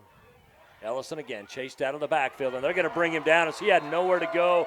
He was pursued nicely that time by number 25, Ben Hill. Ben Hill just kind of pushed him back into their teammates. He started to run ahead thinking, I'm getting away from Hill, and all of a sudden there were 2 more Russets. Yeah, he was trying to avoid that rush, stepped up in it. Probably like he's supposed to step up in there, but did step up into 2 other defenders and had to cover up the ball before he could even try to find someone down the field. I don't know what. 10 minutes even left in the ball game. And yeah, if you're Idaho Falls, you have to go for it here. You got 4 eligible receivers. 1 man in the backfield. Is Molino. He's got blocking duty. Stepping up is Ellison, and he gets sacked again. So 2 sacks now on 2 consecutive possessions. Once again, Ben Hill steps in and does the job. Pushed him right back into the hands of Stephen Jones. It's going to be a turnover on down. And now if you're Shelley, you really start to play the clock game. It becomes strategic at this point as the ball is on the 45-yard line on your own half of the field. McBride comes out to get the play. Yeah, that's a tough position for Idaho Falls. It's 4th and a mile, and you've got to have time to throw that ball, and Ellison just didn't have time to find a receiver, didn't have time to get there. And as a defender, you can just pin it back and go at it. So coming all the way to the outside, good enough for about a 5-6 yard gain on the play. Ends up being Caden Kidman. I do see Nate Nelson down on the sideline for Shelley. Again, he quarterbacked that first quarter. We haven't seen him from the second quarter on. It's been all McBride. We heard the rumor of him having a concussion, or at least concussion-type symptoms during the week, and that he might have got a little stinger during this game. However, he has his helmet on, and typically if a player, the protocol for concussion is you've got to take the helmet away from the player. It's kind of that thing so somebody doesn't accidentally put them in the ball game. Sure. Bringing the play in is Kason Eaton. Had a holding penalty on that play. That pushed him back. All the way back, and it's a spot foul and happened in the backfield. Brings up a 1st and 22. To the outside, it's Klingler. He had a blocker for a moment, really didn't hit the hole. If he could do that again, I think he said, I would have hit that hole the first time. Rather than waiting for it to be optimal, I would have hit it when it was decent. Mm-hmm. Instead, he waited, and then it passed both of those. Yep. Optimal and decent, and closed. Yep. Gained 1 yard on the play, 2nd and 21. The result, ball placed on the 34-yard line, Shelley's side of the field. They've got the 21-7 lead. One thing you got to be careful of here is not to give up a turnover.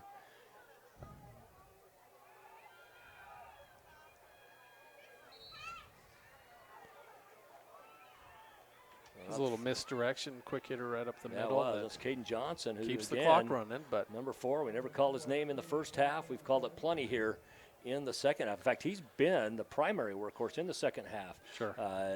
Him up the middle, and then Klingler to the outside. And then the complimentary runs, this half have come by, Kidman. Just a great job by Johnson. And a misdirection again. It's actually a double handoff. Wow. Going up the middle is Johnson. They're looking to chase him down inside the 10, the 5. Touchdown, Shelley.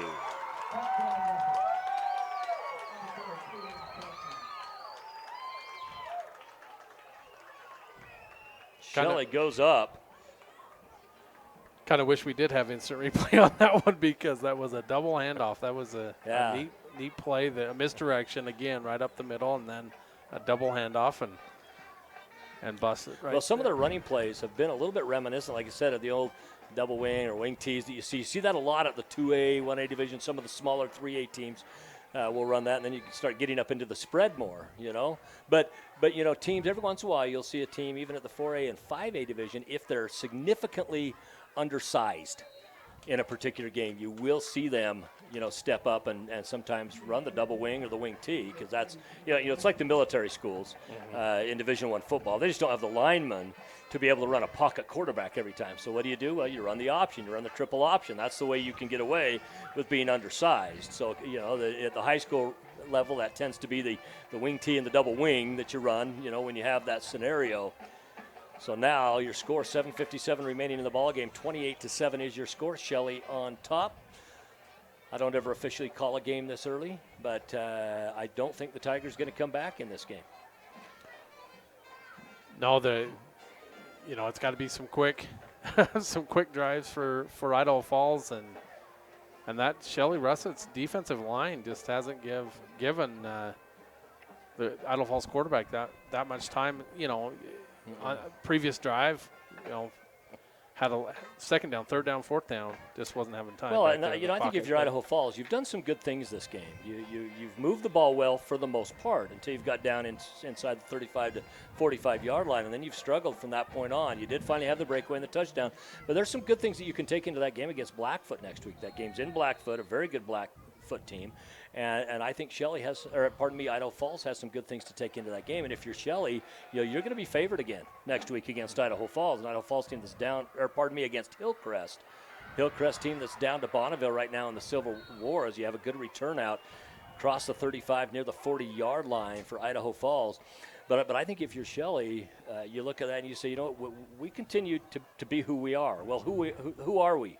We're a very good running team. Very good running team. We're an okay passing team. We're not great. We're not, we don't have Kenyon Sadiq, who's headed to Oregon out of Skyline. But who do you have? You have some good all-around players on your team, and you got some good runners. You can hit the edges. You can go up the middle. You got some good things to work on. And I think you go into that game against Hillcrest and say, we're staying who we are unless they prove they can stop us. Yeah. And what I mean by that is, obviously you got to stay with who you are, is picking up the first down is Idaho Falls behind the legs of Molino. But, obviously it's captain obvious to say stay who you are. But what I'm saying is I don't think it takes a special game plan next week. I think your game plan, rather than saying, boy, here's some major adjustments we're going to have to make for this team, I think you go in and say they're going to have to make adjustments to us. Absolutely. And a lot of times I'm sure as a coach you feel like you have to reinvent the wheel, especially if you're playing with your third-string quarterback. But no, let's just do the things that we do well, and that's the running game. That so far, from what I've seen against this Idaho Falls defense, when they have just run the ball, and that doesn't mean just pound it right up the middle, but do some sweeps and some misdirections, and they've been just fine. Trey Piper, number 10, your intended receiver on the play, defended by fellow number 10, Kyle Davis. 10-10 matchup goes up in the favor of Davis. Ellison with the fake pitch to the right side gets around to the defenders. Good penetration by Shelley, but picked up nicely by Ellison to the outside, and then we're going to get a late hit personal foul penalty against Shelley. It's going to move the ball even more, 15 yards. He got out to what would have maybe been measurable for a first down mark as it is, and now you tack a personal foul penalty on top of it.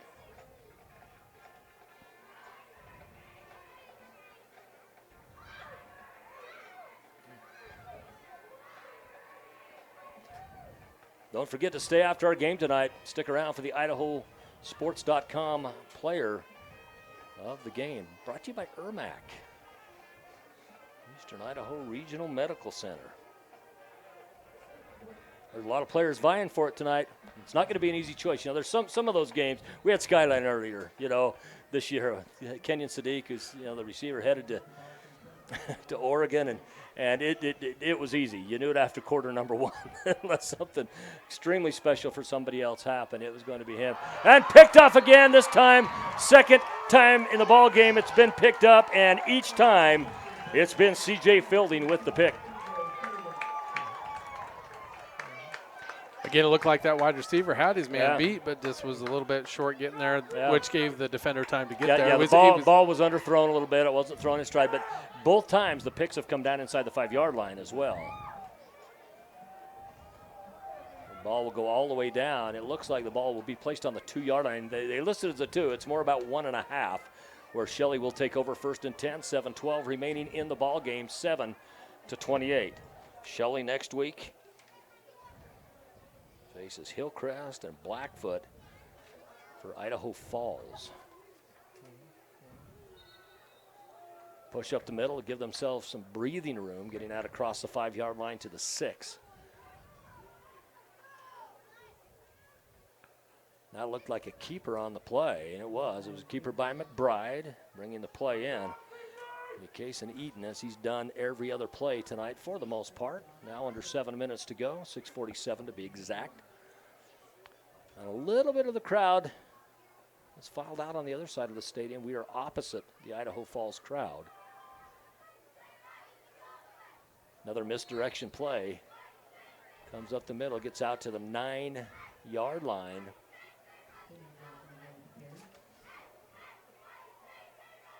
Caden Johnson. Actually, it was Caden Kidman on the carry that time instead of Johnson. But just a nice little run up. Yeah. You know, keeps you ahead of the chains a little bit. And Shelley's in no hurry to get this. Yeah. Just keep the clock running and see what you can do. Get a first down. I remember Idaho Falls still has 2 timeouts remaining. All 3 for Shelley. Man in motion, but they're going to get the run up the middle. It's going to be good enough for a first down. And once again, this run's going to be by Kidman. He picks it up. Shelley on the move.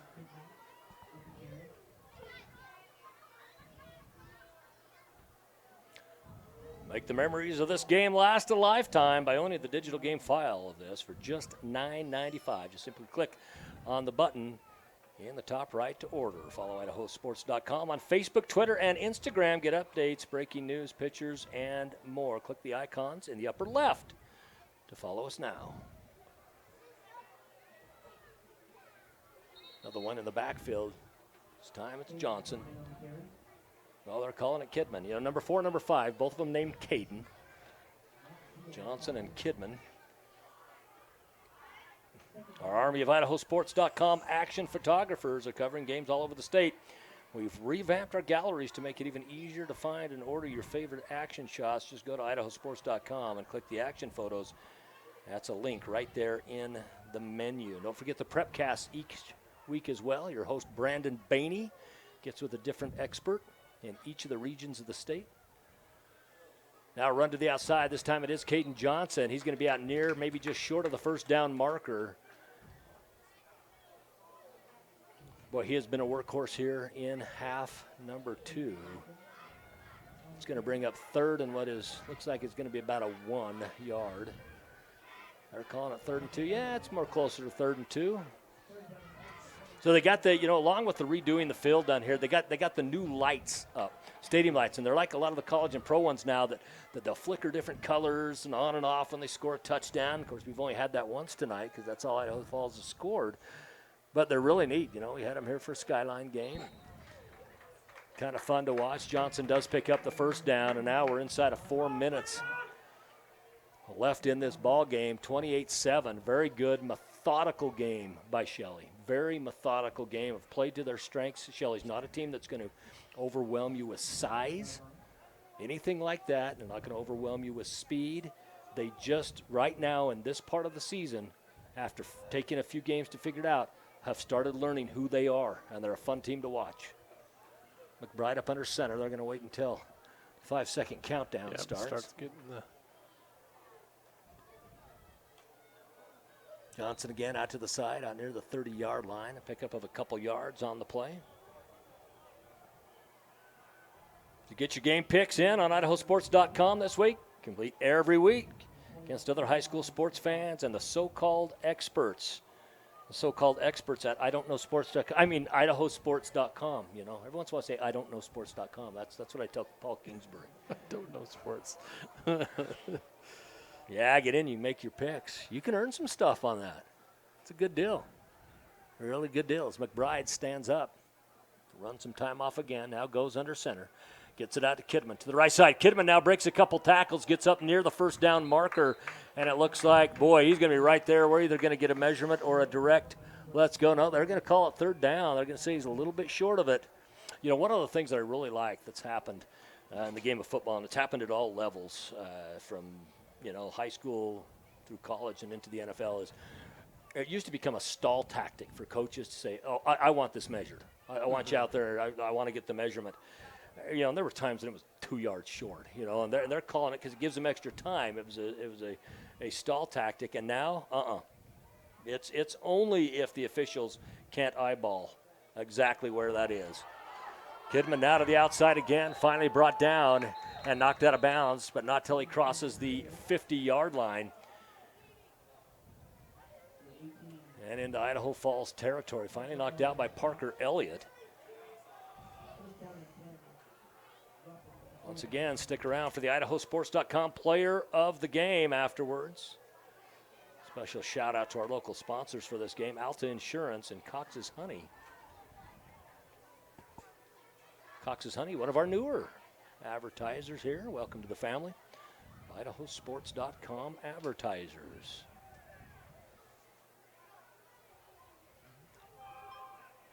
To the outside, you know, we've seen him quite a bit tonight in different situations. Holden Pierce, he's been a blocker most of the time. This time, the senior running back gets the carry. Picks up a couple yards on the play. Brings up 2nd and 8. Keeps that clock rolling. Yeah, it does. And at this point, Idaho Falls has no intentions of using those last 2 timeouts to try to stop this. This game is you know, it's decided at this point. 28-7 is your score. $1:06 remaining exactly on the clock. Under center is McBride. Run comes to the outside. Once again, it's Pierce. Pierce, who did some great blocking tonight, now getting a chance to carry the ball. Flag comes flying in from the back. We'll see exactly what it is.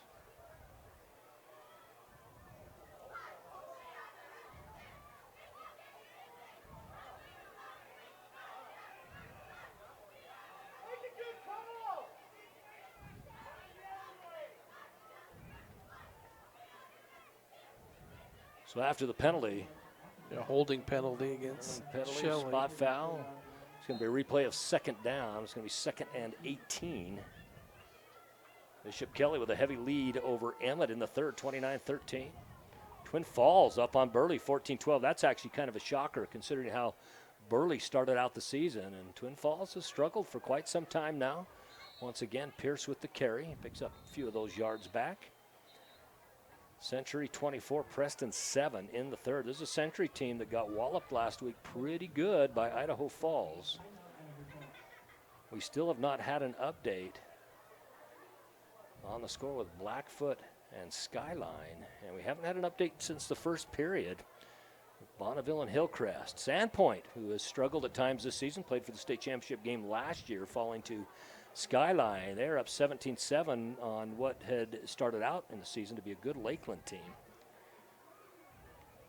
Skyview and Nampa, halftime 14-13. Skyview on top, 2 programs that have really, really struggled this year. Skyview dropped down now from 5A to 4A. Some local area teams in the 3A division. Snake River, halftime 22-14, has the lead over Marsh Valley in conference play. South Fremont right now in the fourth quarter leading an undefeated Teton team 21-20. That has huge implications. Up until last week, all 3 of those teams in that conference, Mount River Conference, were undefeated and in the top 5. Homedale 21 and your reigning 3A state champions, Weiser, 7 in the fourth period. That game being played at Weiser.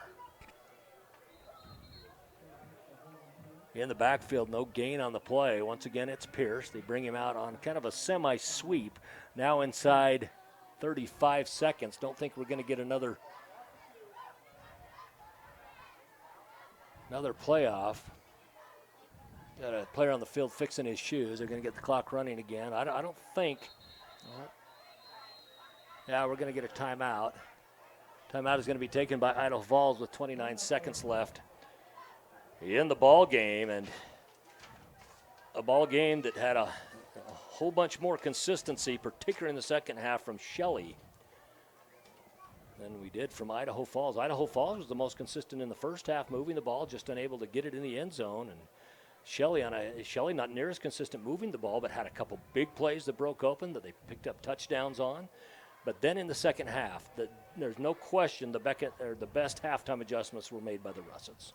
Absolutely. Yeah, their offense was able to come out, took nearly an 8-minute drive down the field and scored a touchdown. Was able to mix it up a little bit,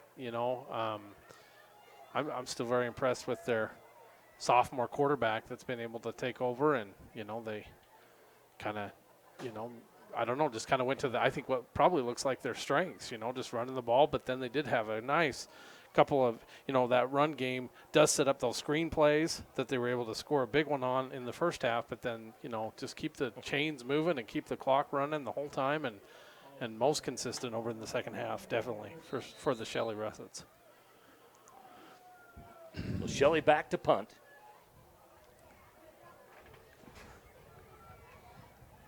Punt is off, goes high, and will go out of bounds on the right side of the field, down near the 30-yard line. Usually they walk off a little bit depending on the angle that it was on. I'm assuming it's probably going to be out around the 35, 36-yard line where they end up putting this. Well, for both teams tonight, a lot of what happened by committee tonight. It wasn't just that one player that carried the whole load that we'll see sometimes in a game. Number of different receivers used, number of different running backs for both teams. They spread it around. It's an Idaho Falls team that has really struggled this year as they've dropped back down to the 4A division. In the backfield, it's Ellison. He's being pursued, steps away from the defender, steps up, finally gets his pass off, gets it downfield. It's no good. Pass intended for number 4, Feder, and knocked down quickly, and a great tackle, Tegan Almond, senior DB for Shelley. Ball remains on the 36-yard line, brings up 2nd and 10 with 10.9 seconds exactly on the clock before we come to an end. Once again, you're going to want to stick around after for the IdahoSports.com player of the game.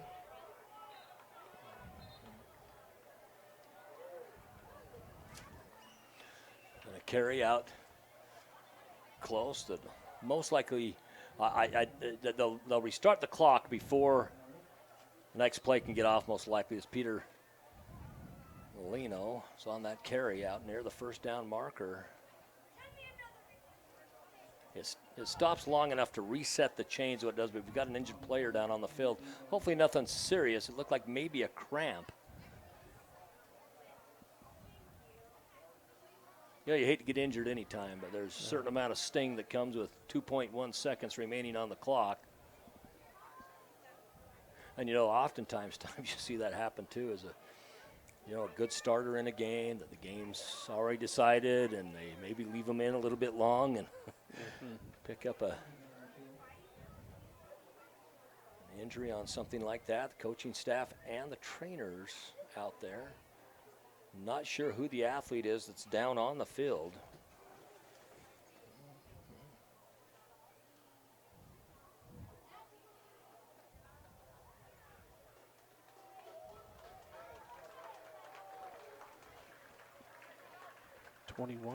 Yeah, that ends up being number 21, Luke Ray, on the play. Hopefully he's okay. He's limping a little bit coming off, and we will have a final play here. They'll try to get it off. They're going to start the clock.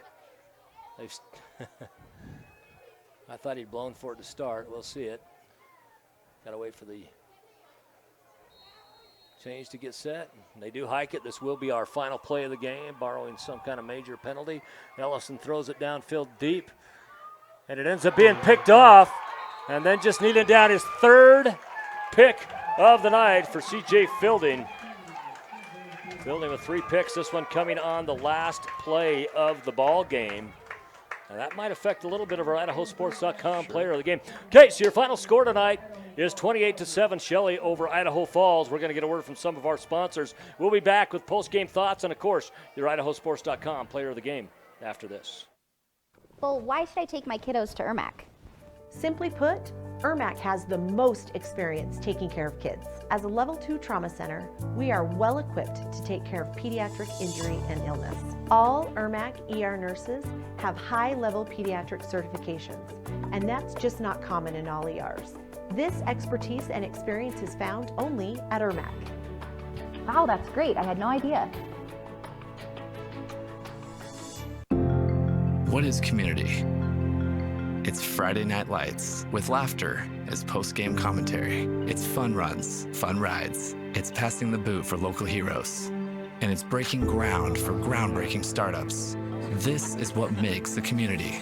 And it's what makes a community bank. It's fertile financial resources turned back into local soil. Here's to people helping others thrive. This is community banking. D.L. Evans Bank. Since We're Valley-wide country store. For 100 years, we've been your #1 choice for food, fuel, farm supplies, and just about everything else you could need to get you through your day. We know you work until the job is done, and so do we. For gas on the go, or a little extra to help you get down the road, you can count on us. We are proud to employ your neighbors and to be a cornerstone of your community. We're Valley-wide. Yesterday, today, and tomorrow. At all our local Teton dealerships, we're committed to our no problem philosophy. No problem means we'll find it, not we don't have it. No problem means the same fair prices that we've always offered on our new vehicles. Because when you shop with us, it's always no problem to buy and service your vehicles.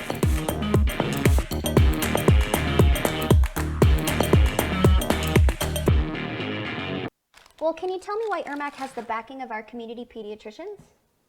It's true that Ermac has the backing of our local pediatricians. They've been practicing at Ermac for over 30 years. In fact, we have a pediatric ICU, a Level 3 neonatal intensive care unit, pediatric surgery, and so much more. We wouldn't be where we are without the support of our local pediatricians.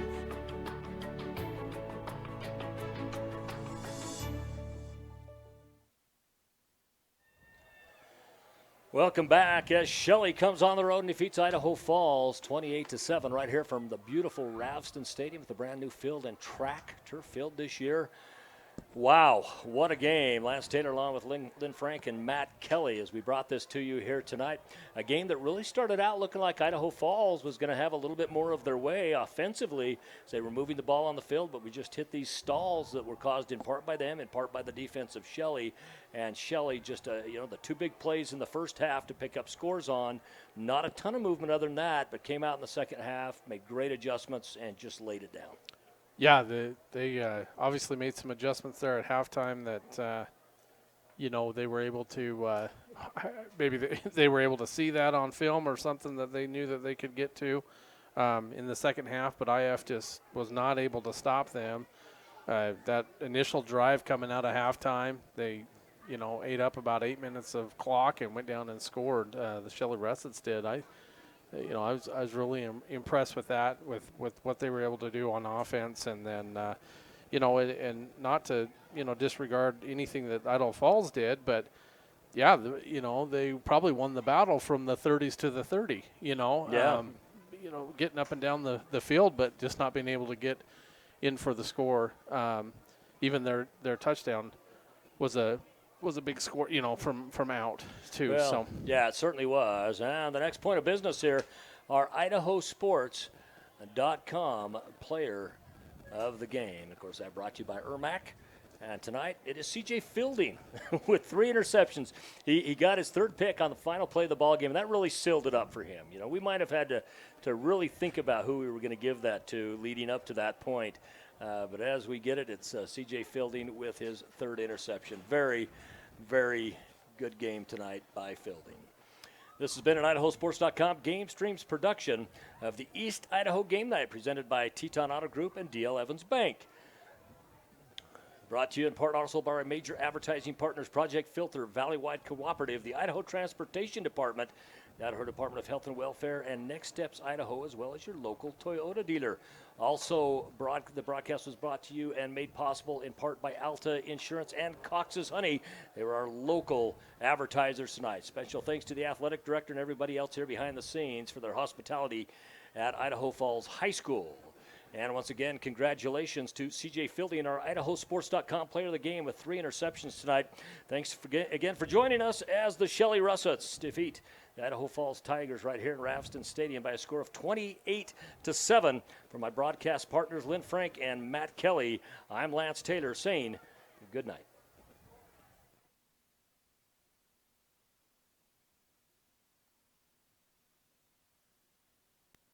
This has been a presentation of IdahoSports.com GameStreams. This broadcast is copyrighted to IdahoSports.com. Any rebroadcast, retransmission, or other use of this broadcast without the expressed written consent of IdahoSports.com is strictly prohibited.